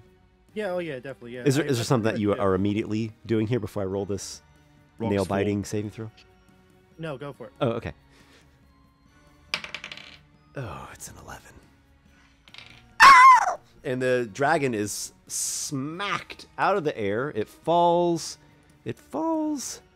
It's got to have some amount of falling damage. I don't think it got up too high, but I'll put a little bit of falling damage on it. It takes 6 points of bludgeoning from the fall as it crashes into the ground, landing prone and losing its speed. Puny lizard. Wham! Okay. So now actually this is even better. I was just about to crouch down, get some cover from Torn, but then Emmett will look and see, you know, just the probably the top of your head up in the pyramid there, and I'll look over and see the dragon's pinned. I'm gonna cover some half the distance, I think, 30 feet away from the dragon with my movement, so that I can get to it on the next turn. All right, Probably so see you were Bogadon going squinting forward. at you, not quite making out whether you're an enemy or friend. Yeah, fair enough. Emmett approaches the Yeah. dragon. See blood in the water. She snarls at you. Good. I'm just gonna pray that you don't recharge that breath weapon. That's what she is like. She's just hoping she gets that. She's like, she's really trying to get that lightning back online. Just imagine this little 10-year-old running at her claws Toward fangs, a dragon. snarling. Yep. Does not compute for Dragon Brain.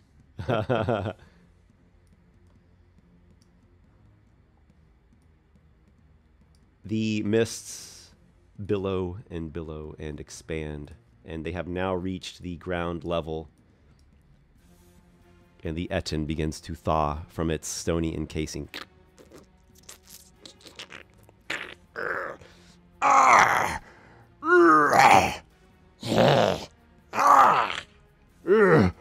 What is this?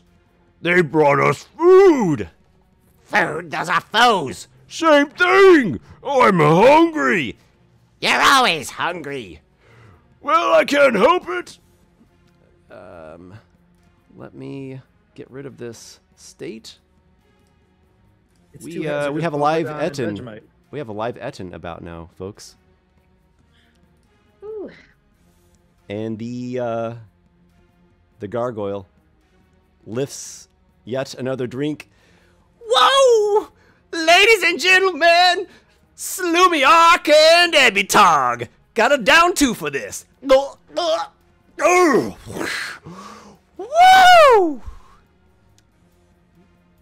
He's getting very, very tipsy over there, I might add. Gargoyle must die. That's what I was saying. Ezor the Arachnia. Kill him, Ezor. So the snake just kind of Ezor looks over to his right. The snake's still prone and all of that, and there's a trap. Presently, but when it gets to its turn, which is just next, it will be able to. Okay. How act. far away am I from that statue? Because I think I want to try to take that out. Yes, that one. 35 feet. Oof. That is 5 feet shorter than my move. Mhm. Are you by chance proficient in Arcana, the skill? Is anyone by chance proficient in Arcana, the skill? Alrighty then. We don't know magic. There's nothing to see here, folks. Let's keep moving along. Ezor? Okay. And then the dragon is tied down, or it just fell and it's The prone dragon and is hurt. prone and with a speed of 0. Okay. So it might as well be tied down. It's not restrained. It's just prone with no speed, so it can't stand up. All right. Fantastic. I'm going to move within 5 feet of that statue, and I guess I'll shoot an arrow at it since I can't bite it or manipulate it. You skitter over there and point blank fire arrows at the statue. Yes. So the first one would be an 11. Your arrow just kind of shatters on the tough stone.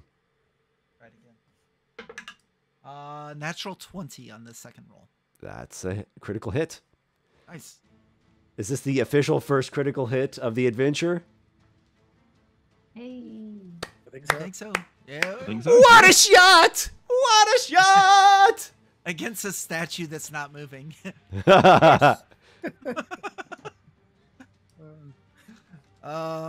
Damage wise, I'll do I roll double? Is that what it is? Mhm. Okay. Yep, 2d8s then.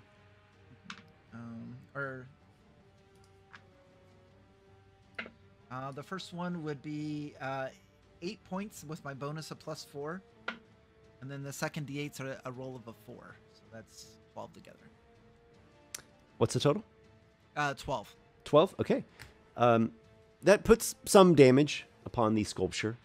Not enough to destroy a strong, sturdy stone work, but that was a good hit. But you got it right in the crack. Yeah, that was a good hit. Yeah. With my terrible passive perception, would I be able to determine the firing lanes of it? So if I were to go down to the next level, would it be able to hit me? It seems like it can spit the fire in any direction, though, of course, the stony platforms can provide cover or even total blockage, depending All upon right, where you're positioned. That's my turn. And what a turn it was. The snake orients itself, and its head comes up over the stone ledge, and it sees what it might perceive as a juicy cow type thing, and it comes after you. And oh, what is that? It has stumbled upon a binding trap. It must make a dexterity saving throw, if I'm not mistaken. No. Is it dex? Okay. Oh, Is it dex or strength? Oh, it's a strength check. Is it strength? Okay. Yes. Yeah, And DC that one's strength, 14. and the blasting one is dex. All right, here we go. Strength saving throw. It's got a 20.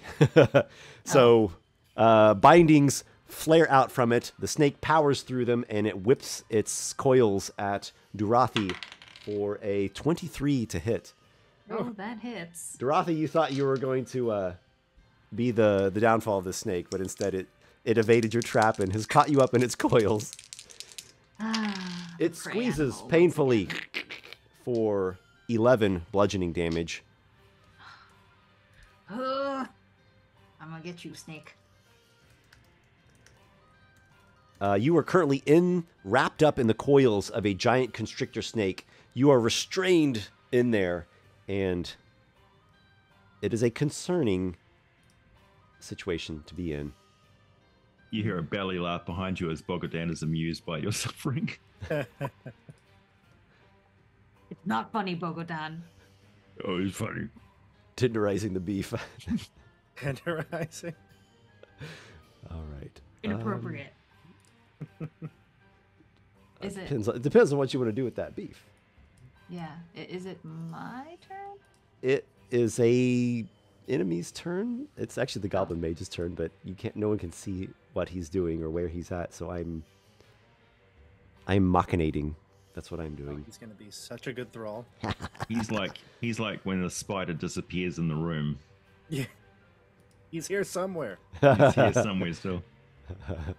But I can't disappear though. I'm playing a spider. Never mind. Well, I can.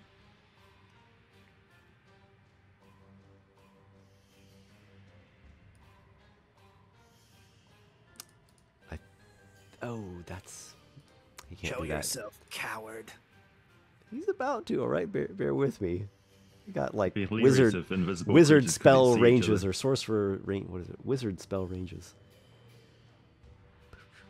That's 120. Okay. There is an Should be a attack, thing in D&D. and a firebolt goes streaking through the air towards Emmett, in fact.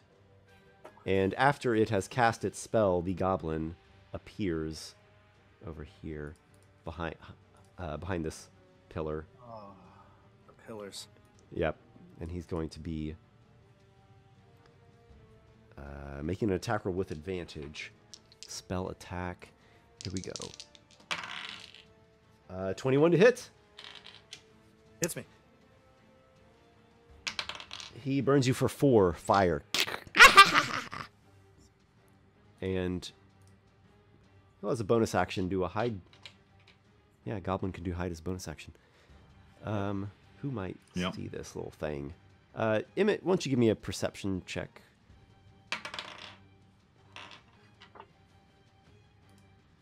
6 plus 4, 10. It has a 12. A 12? That's no. A 16. All right, so I'm gonna make it. I'll make the token invisible again. So just for fine. clarification purposes, it appears that he'd used an invisibility spell on himself. So he was slinking around invisible for a while, getting into the right place and getting the attention drawn off of himself. Now he is just hiding. So no one sees him at the moment. Right. But, you know, probably if you just were to go back there, he wouldn't have we any know cover, he's and there. you'd look, and you'd see him right there. He's doing what rogues do. That's what he's doing. We turn our gaze now back towards Bogodan, the mighty chucker of rocks and other stony objects.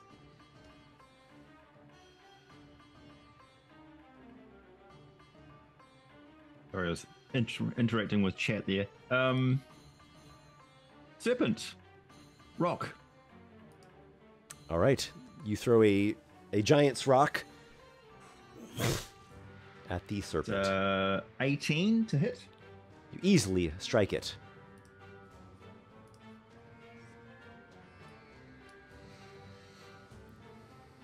$17 points of damage. Oof. Wham! The stone bashes the snake, and a nasty bruise with like trickles of blood forms there on its side. It is quite seriously wounded, this snake here. Lots of ribs to break on snake. Do you hold your ground there? Yes, I do. Okay. I like this position. King of the castle. You really are, and you've been doing so good from that position. Keep it up. The ground has a little bit of rumbling to it as Slumiark and Ebitog take a stride. Go that way. No! That way, you fool! But they're over there. Yes, but the stairs are over there. Fred, you got this one, right? They're yours. What? Those items are yours. Is it Vegemite's turn? I have no idea what's going on. The Etten appears to be interested in getting to a different position. Durathi, it is your turn. You are in the coils of the giant constrictor snake, feeling your innards being squished and smashed in ways that are quite uncomfortable. Yes. I imagine Though it's been my- very, very hurt. You don't even know if the snake's going to remain here anymore. It looks like it's about ready to flee. Okay, so I imagine what I want to do is just try to get out of these snake's coils and like break free of it. Maybe use my big old bovine teeth to chomp down Okay. and see if I can get it to let go. Would you like gore it from a position that you're in? But I was thinking about that, but then I realized depending on where the snake is like restraining me, I might not have the neck mobility. You could to be attack it able to with do that. disadvantage. You could do a, or you could do an athletics check, strength, to like a contest to try to break free. I guess it's not even a contest; it just has a DC. Okay. Yeah, I'll try to attack. Okay. Don't All right. underestimate your You'll have nickel, though. disadvantage as you are quite restrained, but the thing is Yes. seriously wounded. You never know till you try. It could be Okay. anything. Yeah, could be anything. So first roll was a 7, not great. And then we have a 9, so yep. All right. And What do you have total? So 7 plus 4, 11. You have missed its AC by a mere 1. You swing your great axe, but it's just so awkward, and it just like shaves a mere half-inch off base from the massive hang on. serpent. I was assuming that I was goring, so I was adding my gore modifier, which is different from the great axe modifier. Mm. So- Do you have a magic great axe? I don't believe so. Okay, they should be the same then. Should be Oh. is your strength +4? Yes, plus 4. But Plus then 4, like, and then you have 3 proficiencies, so you got 7.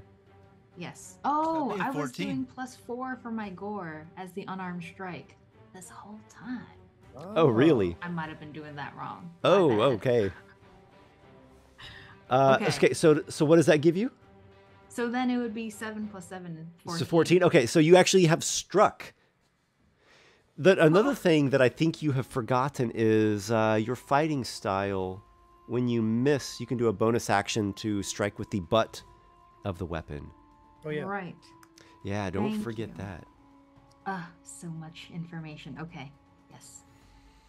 Also, I think you can op attack things that stand up from prone with using your gore.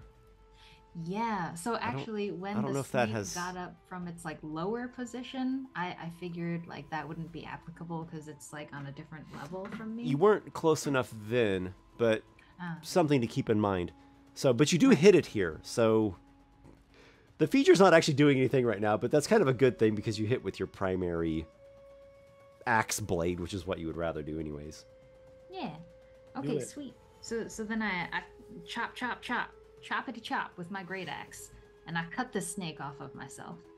You probably cut the snake all the way through. How much damage do you have total? Yeah. Oh, I'm sorry. Right. I was just so caught up in the. 37, 10. Yeah, 10 damage. 10. Yeah, you bury your great axe into the flesh, bone, everything that snake has, and you like lop off, right there at the midsection of it, and you've got like 2 snake parts writhing about now, and they are quite dead. It is quite dead. All of it is quite dead. You are no longer restrained. That's one way to get out of a grapple. Like I said, nobody touches Durathi without Durathi's permission. And I spit on the snake. Okay, done. The snake spits blood at you from its severed arteries that you just split open. Okay, keep going. Do you hold your ground there, or do you want to move? Oh, yeah, okay. I will move down to my friends on the south end of this little plateau. I see that there's something going on over kind of where the dragon is, but I guess from where I am, I can't really see exactly what it is. So I just want to like stay on the same level, but go to the south edge. You want to go there or there? To the left. There? Okay. Yeah. Yeah. Peering down, you see there is a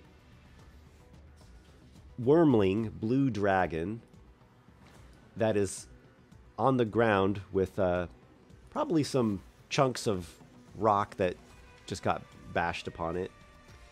And it is trying to like get lightning to come out of its mouth. We're going to see how successful it is at that in just a moment. Oh, and then I also see that Torn the ogre is now dead, and I look over at Emmett, who is very much alive, and I murmur to myself, typical human, killing others for their own benefit. Of course the boy would do it. Okay, now Alas, Torn is no longer with us. Well, I mean, his body is with us, but the spirit Durathi is has not departed to surprised. whatever Grumptian battlefield awaits him beyond. The plane of Acheron. Statue, from its stony gullet, flares out a bit of flame at Ezor. 21. That's a great image, by the way, Ispa. 21's a hit, definitely. Thank you. That is a 7 on the damage. Okay. You are scalded, seared even. And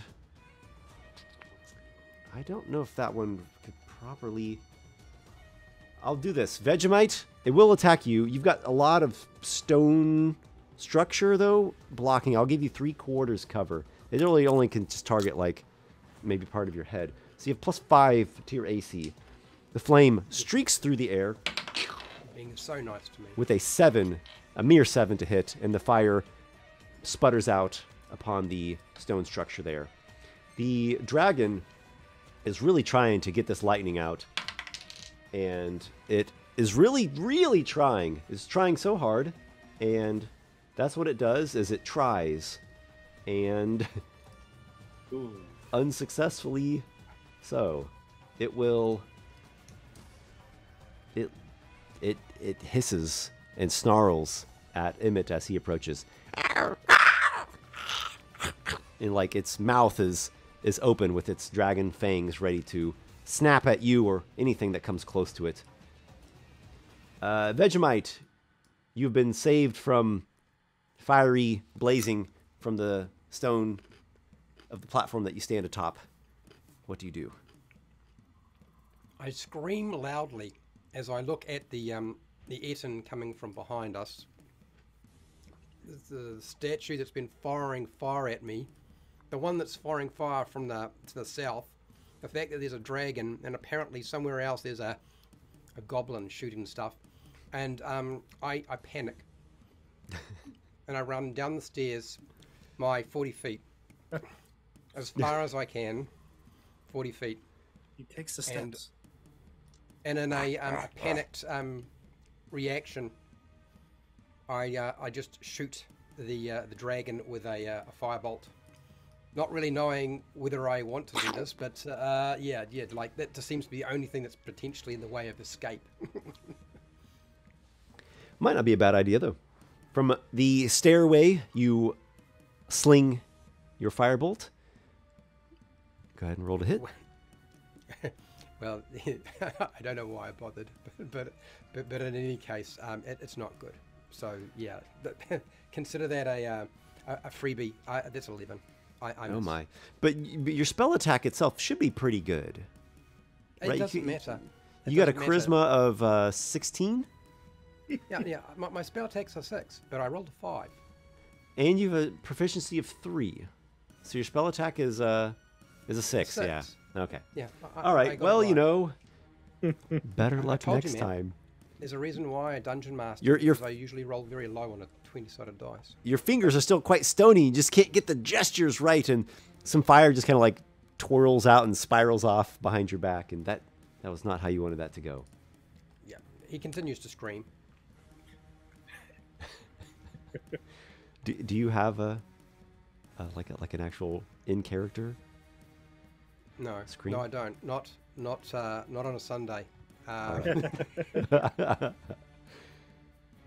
Emmett, you have been approaching this dragon that is viciously snapping and whatnot. Oh, I'm gonna move my 30 towards it. I'm gonna pounce on this thing. I'm gonna claw it, and hopefully I hit, and then drink some of its blood. I've never had dragon blood. That'd be great. Oh, that must be amazing. I think I'm gonna hit. It's gonna be a 17 on the dice plus 6, if I'm not mistaken. For my claw. Let me double check. Yep, plus 6. So 23. You have clawed at the dragon. But only 5. Now here you can slash it or you can grapple it. Oh right, yeah. Sorry, that's I don't do both. Right, yes. I want to drink its blood. That was my goal. So okay, so you grapple the dragon. Yeah, the vampire lets you automatically grapple stuff that you hit with your hands. It just doesn't do the damage. Right. So I'm gonna do the grapple instead. So you grab it, and now you're gonna try to bite it. It is prone. You'll have advantage on your attack roll. Actually, I would have had it on the claw. Yeah, I forgot about that. 13 plus 6, 19. You sink your fangs into the dragon. Ooh. Excellent. So it's going to do a total of, for the bite itself, the piercing damage, it's going to be 7, and the necrotic damage, does it go up at my level, or is it not? Still 1d6? Still 1d6 at this point. Going to be 4. 15 total? Uh-oh. Right, and you heal the 4. Yes, I heal the 4, yeah. The taste of dragon's blood is exhilarating, and it almost feels like lightning running down your throat, this like crackling, energizing sensation. You can choose to keep your fangs sunk in and be latched on, or not. The way you described it, I mean, I'm gonna sink in. All right, so you just stay latched on to the dragon there, and it flails. It very much does not like that, and it's biting at you with its readied attack. Don't resist. It's definitely resisting. I actually messed something up. Is AJ coming back? He needs to hear He's coming this. back. Yeah, because I just realized what I did. I'm not going to retcon anything, but I just realized I messed something up. You, Bogodon, had done like a readied attack and grounding striked it then. Then you had your turn, and at the end of that turn, it should have gotten its speed back. So it should have been able to stand up on its last turn. Oh, well. Okay, so... Not on my turn. Gotcha. That's the life of a DM, so... the dragon will bite you. Since I have just remembered it, and it could have and should have and would have stood up, are you going to protest if I roll its bite attack without disadvantage, Bob? Oh, no, do it. Yeah. All right. We'll say its neck, head and neck is not prone. I also imagine that I'm just like, hanging off of it. I'm not really looking to move, so it can hit me. It's got a 20 to hit. Not natural? I mean, I rolled it naturally with my natural hand on my natural table, but it was not a critical nat 20? hit. Okay, then there you go. I mean, I want the disadvantage. All right. This is part piercing and part lightning. It deals 14 damage to you. That hurt. Yeah. So that pleasant sensation you just felt in drinking its blood, yeah, that's all gone now. And it's just terrible pain of dragon fangs tearing at you, along with like little zaps, like crackling bits. Can't say I don't like it. So. Of its tongue lashing you in there, maybe. We now go to Durathi. Okay. I see Mighty what Labyrinth is Hunter. happening. Yes, yes. All right. Well, I'd like to... I guess I want to help my friend to take down that statue, because I don't think I can reach the dragon.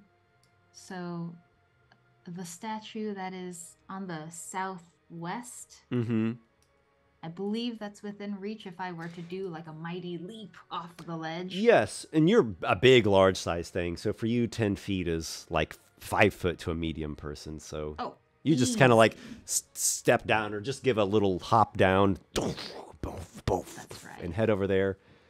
Majestic Minotaur hop. Yes. Yes. What is your method of attacking? I will use my great axe. Okay. All right, sweet. Let's chop this thing down. I thought your axe was named Mugrate for a second there. We have a 26 to hit. Oh, yes. The stone is strong, but it ain't that strong. That's right. Okay, we have 18 damage. Ooh. That's right. I'm sick of the statue. That is a lot of damage. A large-sized creature with a large-sized great axe. That's what that does. You knock off some chunks of the statue, and it looks like one more solid hit, and that thing is just going to be pulverized. Ah, yes. I let out a victorious...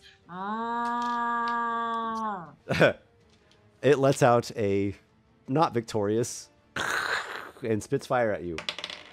That is a mere 9 to hit. You've clearly broken the jaw off of that head, and it doesn't function properly anymore. The other statue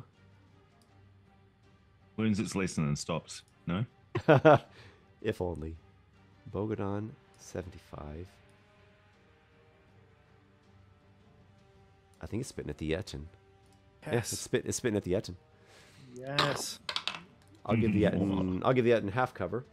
It doesn't matter though. It rolled so high. There's no way that the Yetin's gonna block that. It burns the Yetin for 9 damage. Nice. I told you to go the other way. Shut up! You'll see the wisdom of it in time. Where are my Yetin hit points? There we are. 9. I'm gonna need some really nice tea after this session. Sponsored by Halls. The dragon officially has stood from prone, and I'm rolling a d20 for a recharge roll. All right, Okay, that doesn't do it. It will bite once more at Emmett. Oh, nope. A mere 9. Its fangs and jaws snap close to you, but you angle yourself like the tricky little spider monkey you are. Mm-hmm. That was a dragon. Vegemite. You are here upon the stairway. What? Am I doing something? I thought a dragon was doing something. It missed, sadly. Or happily, depending upon your point of view. Maybe happily for you.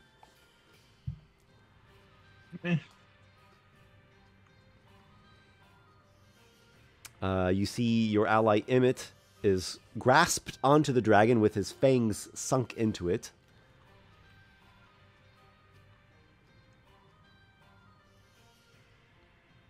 Ooh. Since you haven't done anything yet on your turn, I've just thought of something the dragon would do. It's going to fly. Oh, Now, it can't cover too much because it spent half its speed in standing up. And with Emmett grabbed onto it, it's probably slowed down a bit from that. But it's lifting up and getting like 15 feet up, so it's going to be at 35 elevation. Do you stay like holding on to it? Yeah, I'm flying. All right. You're used to grasping onto a larger creature and going along for the ride. So this is fairly par for the course. I imagine you've been on Ezor before while he has crawled up a mountainside or down into a deep dungeon pit. All right, so it goes up 15 feet.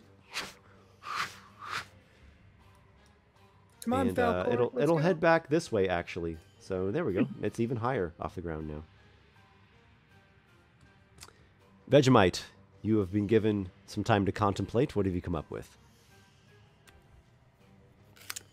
I'm going to continue to scream, run to the edge of the that platform, going south. Throw another firebolt at the dragon. Okay. That's 24 to hit. Yes, the firebolt strikes the dragon straight on. For 11 points of fire damage. Oof. The dragon ends up with a nasty, charred scorch mark upon one of its wings, and it nearly goes off kilter in the air. It's like it is a seriously wounded dragon here. I jump off that platform down to the next one. Okay. And continue moving the rest of my movement. Screaming. There we go. That's what I was looking for. There it is. You get one. After that, I probably can't talk. That just needs to go on a soundboard. We turn to Emmett now, who is clinging tenaciously to the dragon that is very wounded, very, very wounded by this point. Well, if he's wounded, then I want to get every last ounce that I can. Yes. So I'm gonna Now, use since my you were automatic. latched on, you can just spend your action to automatically deal your necrotic damage to it. That's what I'm gonna do. Which is, it's only a D6, but it heals you the D6 6. too. Is it 6? Straight up 6. Okay, nice. So you drink the dragon's blood, and it again revitalizes you. It's delicious. Oh, it's the most delicious thing, and especially at this point because you're kind of hurt. And the dragon loses consciousness from so much damage and from blood loss, and you're like holding onto this dragon that's now plummeting out of the air, falling down some 35 feet. If you would like, you can spend your reaction to make a dexterity acrobatics check and try to utilize the dragon's body to cushion the fall. Sure. It's gonna be a 10 plus. I don't know my acrobatics. 4. What was it? 3. 13. It's not enough, Bob. Sorry to say. And you hit the ground. It was 35 feet falling onto rock. It's kind of little challenging. Ugh. Bam! You hit the ground, suffering 12 bludgeoning. All right, so I had Emmett? gained 6, which was 21. Uh-huh. Lost 12. Which was All right. So you are still alive. I'm alive. And I'm undead well, still. you're undead. You're I'm conscious. You are still not destroyed. That's correct. You are prone. Okay. I guess you can stand up. It's still your turn. So that uses like half your speed, and you have whatever 15 feet Is left. the dragon like on top of me? Have I like? I don't think it's on top of you. I think it's next to you, Okay, and it I'll is use very the rest much of my movement defeated. to, like the rest of my movement to like just like get under its wing, so I can have like Okay. if I'm like fully obscured, that'd be best. But I'm just gonna stay. I'll stay prone. I'll crawl and just get under its wing. Yeah, if you want to stay prone, you can use the dragon for some, some ample cover. Yeah, and I'll pretend like I'm just hurt. I mean, I know I don't have any actions for this, but I'm just gonna be like, Oh yeah, you might appear that you died in the fall. yeah. I don't. All I have to do is like look like I'm going to sleep, and I look dead. If you'd Cool. like, Bite him in the- you can make a Or deception. You want to make a deception check to try to Sure. fool the You'll allow. goblin. And then bite him in the armpit. Plus, oh my gosh, actually, I Dragon. forgot about this. My deception is incredible. Plus 10, so I have 22 on a 12. Wow. You have a plus Sounds about 10 right for a deception? 10-year-old. I took it as my expertise. Oh, expertise, of course, of Oh. course.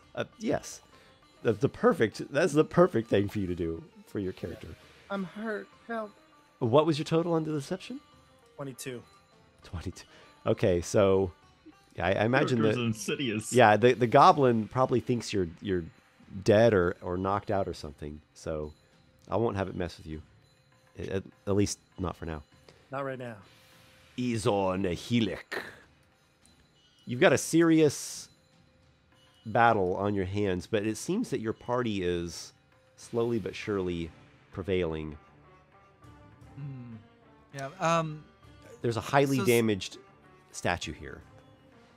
There is, but Izor did see Emmett like go for a ride on the dragon. Maybe just got like a little bit jealous, and I was like curious what's going on. Are they within sight range by any chance? I mean, or did Down he- or here, did he just- no. yeah. Did he There's just can he too get much to that wall. edge movement? Do you want to go down here and see? Yeah. All right, you scuttle there. Yeah. see and a I can look down dragon. and see. Very defeated, and Emmett. No, Emmett is My wisdom is He's at covered in -2, blood. so I think he's dead, and I'm just like, oh, Emmett and his orc both have. that creepy ass voice, little kid. I'm gonna miss him. And with that, Izor is just angry. Now the snake died, so I would like to bonus action move my. We hex. got people dropping out of the air like flies. I want to move Hex to the dragon. It's a bonus action. The dragon The is snake. very much a corpse, or nearly a EED. corpse. Oh, it is. Yes. Oh, so the dragon. But you can just keep concentrating on the hex and Yeah. use it again later, Mm. or Okay. put the target on someone again later. All right. So no need to attack the dragon then instead. Or Correct. from what I hear. Okay. Correct. Yeah, I will. I use my- usually give death saving throws to dragons and like important NPCs, but like who's gonna heal this dragon? Nobody, so it doesn't matter. I'll use my action to go down the rest of the way and just make sure. You know what's up, what? 'cause I feel It the might same. matter for Emmett, who is drinking its blood. So Oh, Not like I to- could still until it dies. until I its can heart drink it? stops beating, you can keep drinking blood and dealing the necrotic damage, which Oh, also okay. heals you. So I'm in favor of that, because that's what I always do with dragons. Okay. So I'll in add that it to case, take the you blood. can hex it, but you know that if you kill it, well, you think Emmett's dead. Yeah, I do. I move hex. to Proceed, it because proceed. I'm- You put the I'm hex on it. too- The dragon is yeah. dying currently. Yeah. It's like Yeah. unconscious and dying. And then I'll use my action to move down there, so I'll dash down. And then just kind of survey and see what's going on with my crappy perception. And Well, that's actually it gonna end my appears turn. that Emmett and this dragon are defeated, and the dragon is in its, final moments as life is slipping away, or maybe it could stay. Just picture it as it's dying, its lifeblood is being drained out of it, and then it gets hit with a hex, and its last words are, "But why?" Yep, that'll end my turn. And Worst Emmett, death I was gonna finish that. Wasn't done. Okay. So Ezor is properly down there. Okay. Make a perception check, Durathi. Oh boy. All right. Here we go. I have +6. That's nice. Oh, okay. So we have a 24 on the perception check. Ooh, okay. The goblin, the little goblin mage, he tries to be all sneaky like and sends off a firebolt from his wand, and you notice him. Oh, that's right, you're the Minotaur, you're very perceptive. So he does not have any advantage on his attack. 13, I'm sure, is not enough to hit you. That does not hit. And he goes back behind that pillar. Oh, okay. I will point at that pillar and I will say, our little goblin friend has made an appearance. Hopefully, people around me saw that gesture. Bogdan, it's your turn. You have been alerted to the goblin and his shenanigans. You also know there's an Etten stomping around up there. Good. I'm not worried about the Etten just yet. I'm going to take out that pillar supporting the roof with that boulder. Dodge this. Rolled a 3. Fuck. Your rock just goes sailing through the air, clatters upon the ground. That was just the warm up. Bogodan is done. Is that right? I'm going to go over to the far edge of the platform, so I've got a good view of the other statue and the Etten, if I can. Like that? Yeah. Okay. The Etten stomps over to here and then gets to the foot of the stair. I will show you how it's done. You're probably gonna miss. You always miss. Shut up! And it pulls a rock out and throws at you. Bogodan. I get a smaller rock and throw it faster like a Patriot missile. A mere 11. See? I told you! I hate you! Deflect it with my own boulder like a dodgeball. Quite a miss. Durathi. Okay. I will see. The Etten has to take stairs to come up, right? It All right. could hoist itself up. That's true. I guess the stairs was just its like a natural inclination. Okay. It's pretty large. I think it could hoist itself up. Just like spend an extra 5 feet of movement to get to the next one. Okay, then I would like to go to the north face of the same platform that I'm currently on and lay down a trap kind of along... Oh, can I reach? Maybe not. 40 will get you there, but you're... Oh, sorry, continue. I didn't realize that I couldn't even get halfway there. Sometimes my maps are deceptively large. Yeah, that's okay. I like a nice big dungeon map. Yeah. And I'm imagining us like walking around on like an underground ziggurat, which is a really cool image. Mm-hmm. Okay, actually, yeah, I'm kind of at a loss. Okay, well, I will stay here. Do you have a ranged attack? I do not. I am exclusively melee. Dorothy wrings her hands. Maybe Maybe okay, Bogodon could speak to you later about the wonderful benefits of a very sophisticated weapon known as rock. Much better than that toothpick. Indeed, Javelins, indeed. javelins could be good too. You might look into javelins later. Yeah. Okay, so dash, dodge. Yeah, I think I will. I will dash towards the north side of this platform, so just another 40 feet, so that if this Etten comes up and tries to attack, at least I can take the hit instead of my companions. I'll be Your the pincushion bravery for this is round. legendary. We Minotaurs, we do what we can. So that was Durathi. We have some fire spitters now. Let me see who's closest. It might actually be Durathi or maybe Bogodon. 45 plus up a tick. Yep, it'd be Bogodon. A flame darts through the air. Bogodon, it is a mere 9 to hit, and you evade it with great ease. And this one here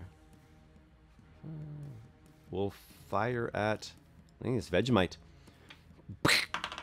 Vegemite, that is a 16 to hit. Vegemite, flailing about, screaming, and then fire just blasts you upside your head for a mere 4 damage. It's sputtering. It's so damaged just that the fire's just not coming out so well. Got it. You guys almost had that thing destroyed, then you left it. The dragon, I'll roll a death saving throw. I thought Durathi was gonna finish it off. Oh, I thought I had finished it off. Whoops, my bad. Vegemite, it is your turn, so continue with that. You've just been singed. Can I reach the statue that shot at me? Am I within 40 feet of this thing? You charge over to the statue, and you are quite tall, so you could easily hit this thing with a melee attack. It's just like a like Okay. that. I will yell out, Dorothy, you're going the wrong way! And then I smack it with my club. Oh dear. Anyway. Great club. Well, it might hit. It's a 16 to hit. Are you sure you've calculated it completely 100% correct? Okay, dude. So, strength modifier 1, proficiency 3, comes out as a 4. Then pretty sure with a 12 and a 4 together, it comes out as a 16. You know, Dude, when don't I hit said things. this thing was made of strong stone, I wasn't lying. And you clatter your club against the stone and just you didn't hit it at in the right spot. But you were so close. I'm sure I was, but you see the vibration going up Vegemite's arm, and he was like, "Oh, that was too much." I remember Emmett. watching you roll that strength too, by the way. But you know, we I do think have dexterity to was funnier. appreciate that you have survived this far into the encounter, which Yeah, but that alone is an impressive feat. Well, I mean, down the first turn, I got swamped, so that is right. Teamwork. Emmett, you were there on the ground under the dragon, its wing and such. And oh, this blood is very tempting. You can feel that it's still breathing. It's not conscious. It's very wounded, but it's still breathing. Its heart must still Yeah. be beating. In theory, I think I still have my teeth sunk into it. Actually, I didn't even think about that, but I'm just hiding under a Okay. wing, teeth in its artery, and I'm going for it. I'm just gonna take more necrotic damage. All right, just roll your d6. Another 6. Wow, you're rolling hot. The 6. That gives it a failed death saving throw. You Yeah, regain it's actually not an 6 hit attack, I points. guess, right?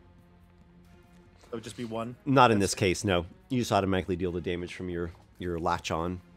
So you I go regain 6 hit points. It gets a failed death save. And that's my action. And I mean, I see Ezor there, and I'm gonna just mumble to it like, you know, I'm all right.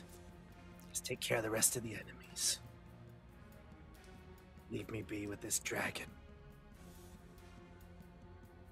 Get a room. Ezor, are you relieved to know that Emmett is not defeated? A little bit on the inside, but none on the outside. I knew that. Just We Save that goblin for later. we The are on to goblin's Ezor's gone. turn. the goblin's gone. He's I- still here, That little shit. It looks around for Hiding. the goblin. behind the pillar over there, and I point. All right. Even though he pointed, Every time Ezor turns his head, the goblin like shows up back there and like shoots it. Where's a Do goblin? I- He looks and the thing's already gone back behind the pillar. Would I see a goblin? Because I would assume that with Ezor's low perception that he would look around when he pointed and just still see four pillars and be like, I don't know. So you do not see a goblin, but people are saying that he's hiding behind that pillar over there. Okay. I see the pillar just off to my right, so I'm assuming it's not that one. So out of luck, I'm going to just start going towards the other one. Are you staying down on the lower Yes. tier? Uh-huh. Okay. So you just kind of skitter over the stairs and Yep. are you dashing? It depends. If I don't see anything at that point, then I'll continue. Yes. Okay. So you make your way to there.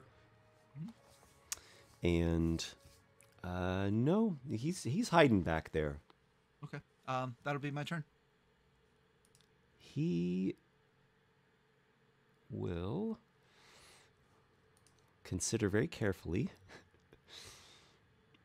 his move.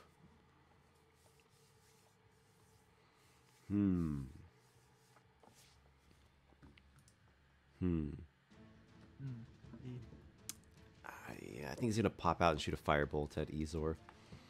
Okay. Make a perception check, Ezor. Wow. Okay. That is going to be a 17 minus 2, which is 15. He got a 16. So you did not notice him until it was too late. He attacks with advantage. The Scorching Ray is a critical hit. Ooh. That is not going to be good. So I would like to cast a spell as a reaction, which would be Mystic Shield, giving me resistance to this instance of damage. All right. You, with your reaction, use a Mystic Shield, and it should be 10 fire, but you reduce it to a mere 5. Sweet. Bastard spider. And you're a pretty quick thing, huh? Well, he doesn't want to run out into the open. He just goes back behind the pillar and just like slips away once again, doing the rogue thing, as I said. Bogodan.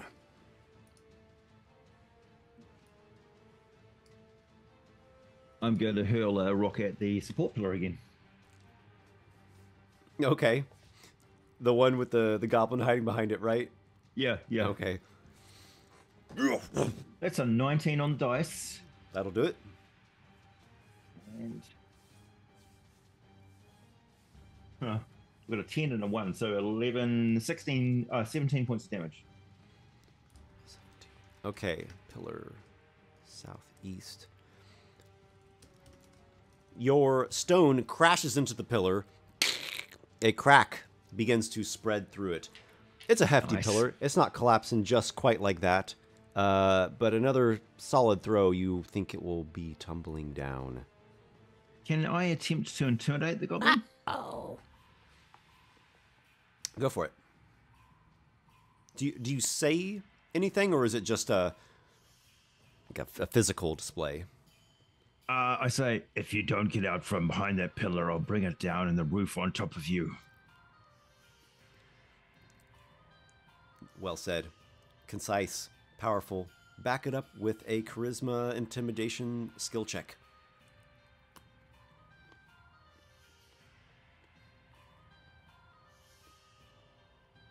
It's a 19 on the dice. 19. Nice. Okay. Well, total. What's your charisma, I'm wondering. It's actually 11, so charisma is +0. And proficiency bonus is +3. 3. Yep. And I've got 22? deception and intimidation. I don't have persuasion. 22. Okay. So it's just I'm gonna give it a wisdom saving throw. That's a pretty high contest there. it won't have the proficiency bonus, I think. Are you not proficient in intimidation? Intimidation, yes. Okay. Yeah. So 22. Oh, I am. Right, sorry. The goblin has a 13 on a wisdom save. No, no!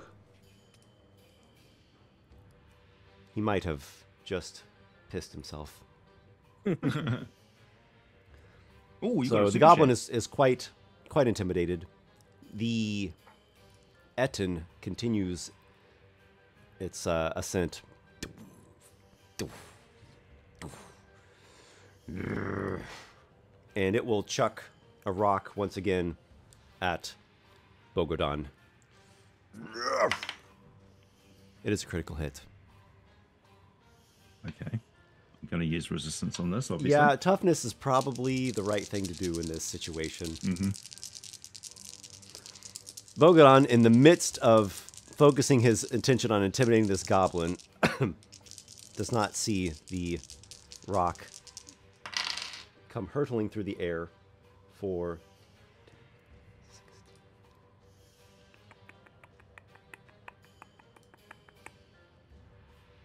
21 bludgeoning damage. Okay. Is that with the half? You'll take 10, spending your reaction for toughness, and you weather the stony assault. See, I told you I could do it. That was just luck. He wasn't paying attention.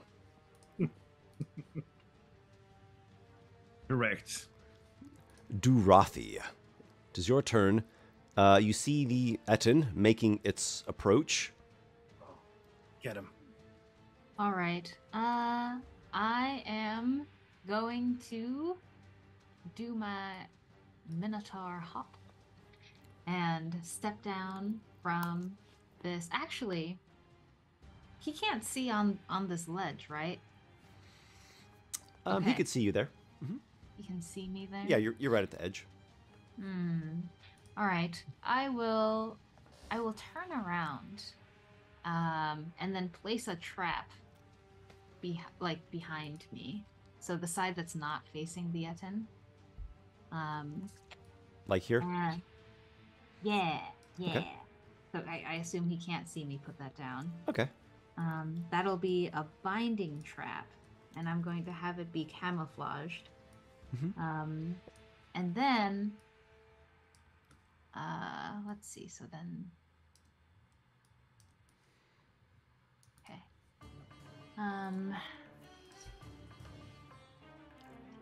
Okay, and then can I reach him? Like, is he within 40 feet of me? You can. The trap is your action, so you would just get up next to him and then Oh, that'd be the I end. see. All right, in that case, I'm actually going to step back behind my trap. Mm-hmm. Yeah, try to draw him in. Nice. Okay. And yeah, I'll just look at him and I'll say, are you in the mood for some steak? Ooh. I'm always in the mood for steak. Oh, and the one head begins to slobber, just like drool and bubbles coming out of his mouth. I haven't eaten so long. All right, then come get it.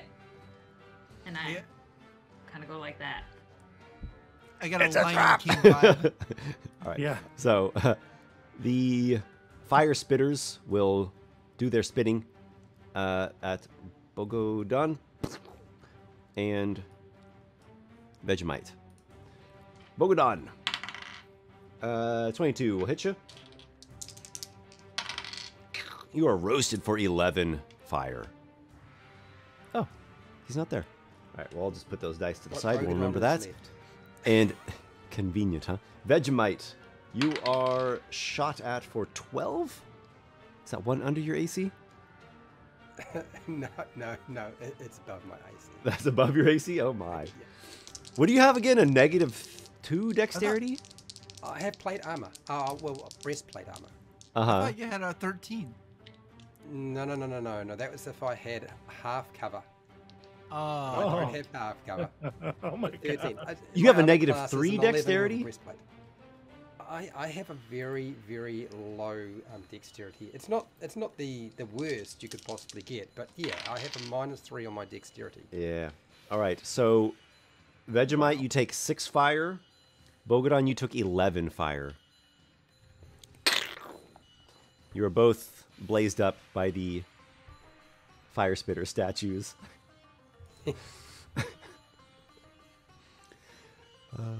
The dragon's turn. I'll roll a thing. That did a lot of damage. Okay. And it is Vegemite's turn.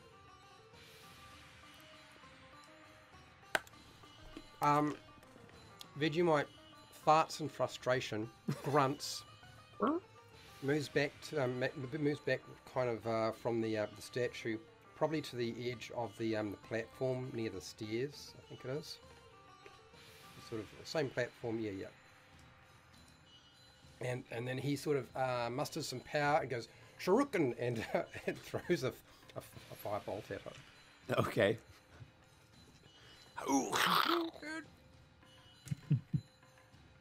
So this might have actually hit, but I don't know if it will have done any damage because it's a statue. This is a 21 to hit. Oh, yeah. You hit it. Go ahead. Roll it up. You got a 2d10 of fire. Yeah. Okay. So how's 13 fire damage? You explode the statue. Yes. And it is just reduced to chunks of rubble. I'll take the token right off. It's Vegemite's grand moment here. Yeah! I look so, Vegemite so killed relieved. something! I look so relieved. Yes. And then I continue to run down the stairs. Okay. Yeah. Not screaming, but relieved. That's me.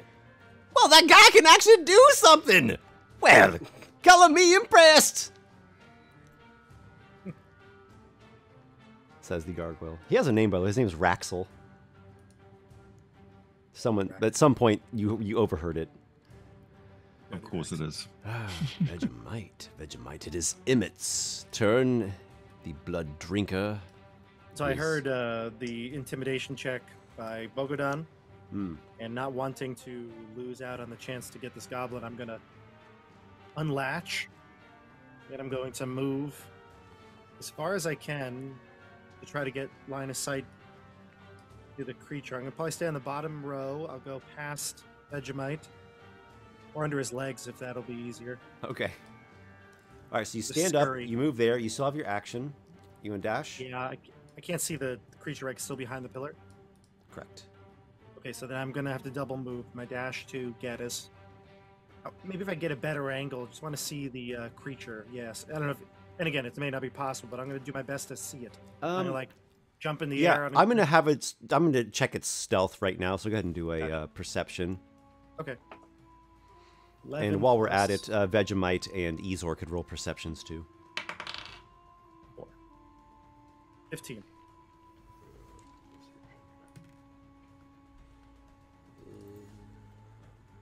It's got 19 stealth. Ooh. Okay, so I don't see it, but Nope. I'll hop up and down. It's and I'm gonna pressed up say- against the pillar. No, you certainly heard him, so you know he's Yeah. back there. You just don't I'm have gonna the hop up visual and down on and be like, "Where's our new friend?" him. So everybody knows we want him. So it's been declared Emmett has eyes for charming that goblin. Now do with that as you will. It is Ezor's turn. Yogurt still may kill people. Is the dragon officially dead then? It's unconscious and dying. Okay, so I can still keep my hex on it for the time being? If you would like. Yes, I would like. How far am I away from that pillar? You are 55 feet as the arrow flies from the damaged pillar. Okay. Oh, it the is damaged. Scared. Yeah, it's definitely damaged, and there's a scared goblin behind it. Okay. What I would like to do is I would like to spider climb the shit out of it. I was waiting, wondering when is Ezor gonna climb up these pillars? Yeah. So I want to go up the wall. Then I want to go up the pillar.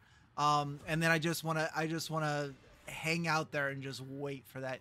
I want to. I know I can't hide as an action after it because I'm going to dash to get there, but I'm going to do my best to go up to the top of the pillar, and hopefully he didn't see me approach. That's great. The chances that he saw you approach are great, but you may not be so keen on understanding that. As long as I think that I'm stealthing up there, that's all that's You have ascended 15 feet up the pillar with your spidery movement. That'll end my turn. I'm going to clean up this. We don't have the snake there anymore. Get out of here, snake. Okay. I would have said to Emmett too, I hope you finish that dragon off. Just leave it. It's fine. This is what's probably going to be just like the fire spitters. Just don't worry about it. So it is actually the goblin's turn now, and you do see the thing as it is trying to get out and away from this pillar that just might be getting smashed down. I mean, as far as he knows, it is going to be getting smashed down by Bogodon, and he starts coming out, and you're up there climbing, and and what does he do? Gosh, you're 15 feet up, so you're not actually right next to him. He will. Yeah, I was hoping he wouldn't look up.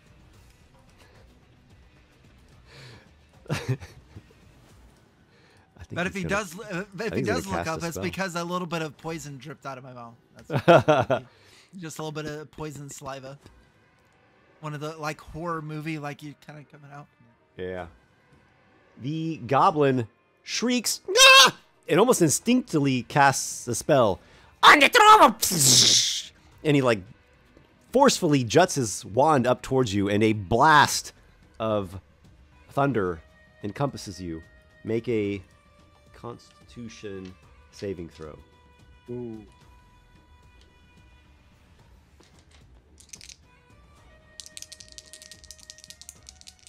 -1 on Constitution. It's 7. It's Ezor. proficiency. It's Ezor. Sorry. Ezor got a 9. You have failed. I rolled really low. You take 4 thunder damage, and you are blasted off of the pillar. Okay. And you kind of go up a little bit, and you fall 20 feet of falling. Ooh, that's good. It's a good thing I have agile landing, which is the Arachneer ability that I can fall my first 30 feet and be fine. I think. You fall and you just land with great coordination.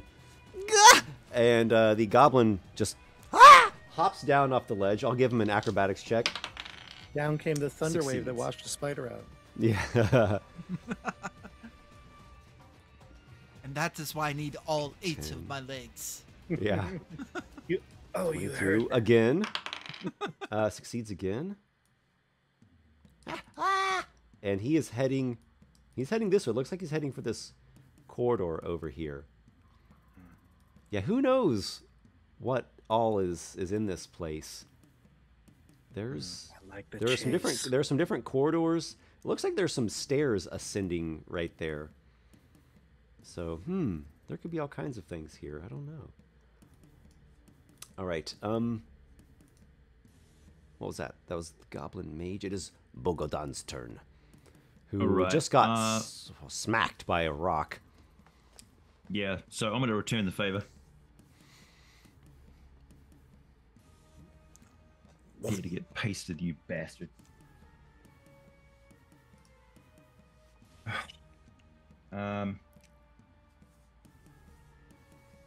13 to hit. 13. The Etten is struck. It is a somewhat clumsy, lumbering thing that just relies on some basic natural armor. So it takes 9 points of damage. All right. You smash the rock into it for 9. Do you hold your ground there, King of the Hill? I'm going to go prone. Okay. Yeah, not a bad plan. If you were so inclined, you could, like, come back a bit and go prone, and it wouldn't even be able to see you. Sure. All right. You flatten, crouching down up there, getting some full cover, and the Etten itself Like against a piece of rubble, reloading boulders.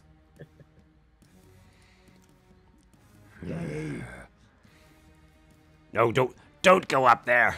But look at that! It's a cow and a person together!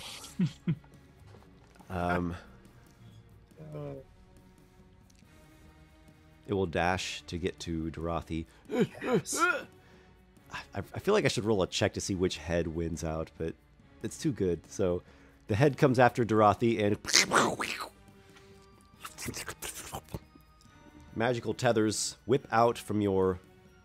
Could be a glyph, could be some kind of little device you put down. The dumb one seems to be the dominant one. He's very hungry. That is a mere 5 saving Ah. throw. All right, then that fella is now bound, and he takes 2d6 damage. Mm-hmm. Okay, so that's 5 damage. The bindings constrict him and restrain as well. So that ends his turn. He was dashing. I told you it was a trap, you idiots! No! I can almost get her! It is Dorothy's turn. You are seeing this pathetic, flailing ogre bound up in your coils of the trap that sprung on it.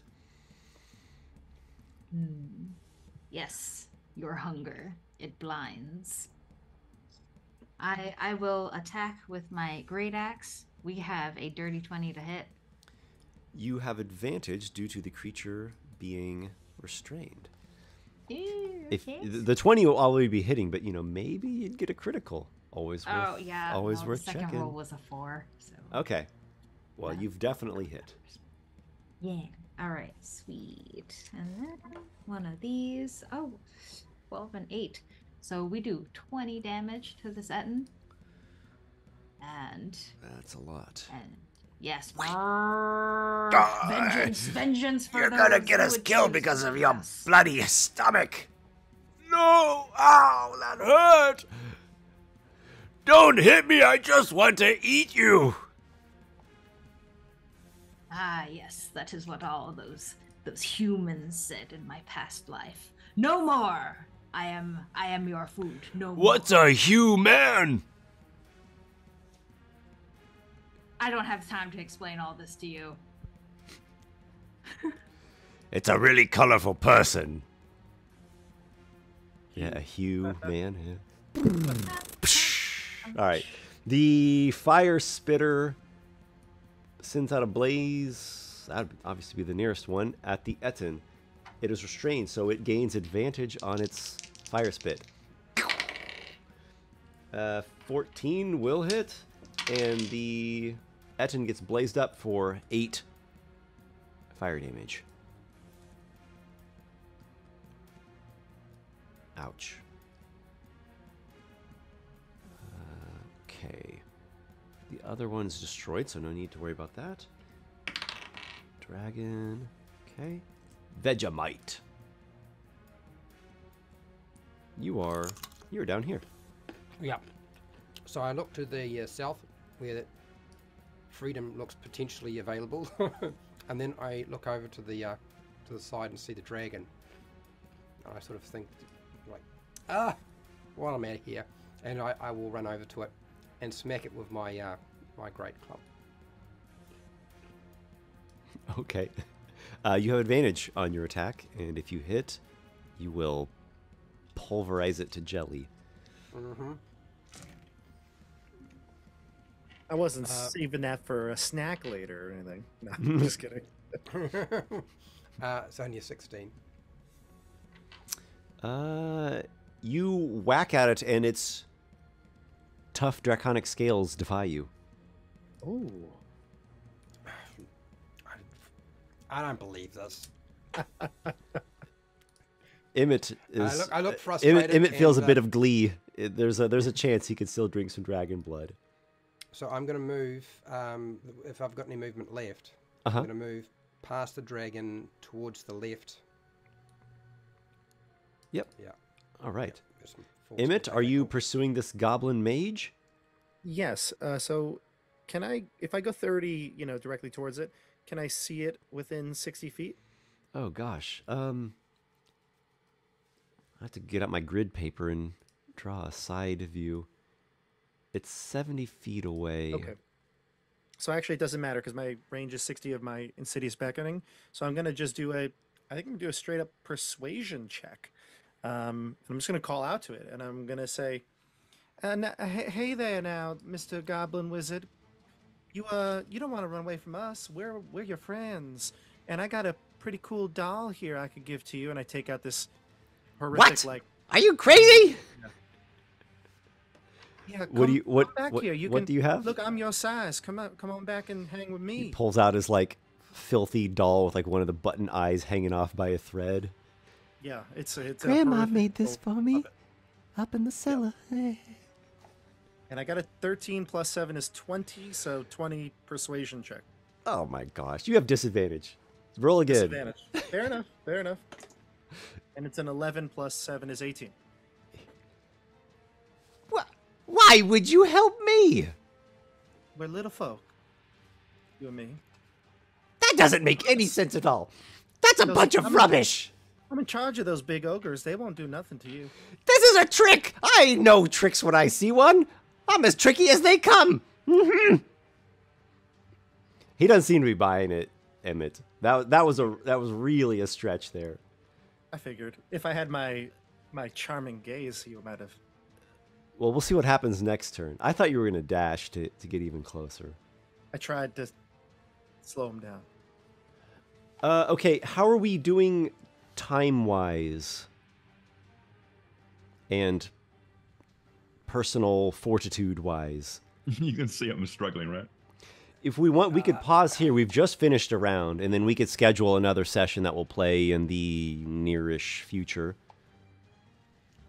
Does that sound like a good plan to everyone? That sounds fine to me. Like, Yeah, I'm having a blast. my ADHD it's kicking in hard. Okay. Yeah, I think that'd be good. I'm not sure I'm going to be able to do a second one because, well, Oh. I live stream 6 days a week, so it's like, where do I squeeze it all in? We can keep going. Somebody could run your character if you're unable to make it. We could be as flexible as possible in scheduling. Yep. Or you could just You can die. do that. Well, I'm probably almost dead anyway. And if I wasn't dead, I'd be running away, which is kind of what I'm doing right now. I'm on 9 hit points as it is, so one more good rock hit and Bo-Katan will be dead too. Well, at least down. Well, this might down, be helpful. Take a little bit of time to regroup, re-strategize, perhaps in a little break. So yeah, I think we'll pause there. This is a good pausing spot, but I definitely want to see the next session of this. There might be some more things in store lurking around the next bend.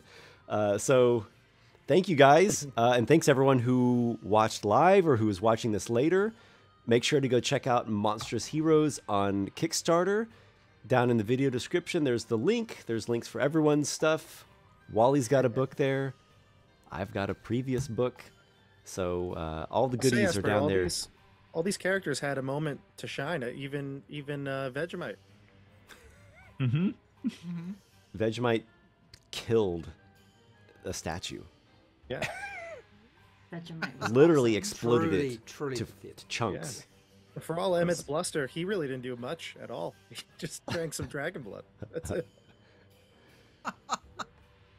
Well, we'll see what happens with that goblin mage. You're gonna probably have to force him magically to I want obey him. you. Yeah, I'm Thanks sure for the you super do. chat, Norok. I'm sure you do. Yeah, look at that.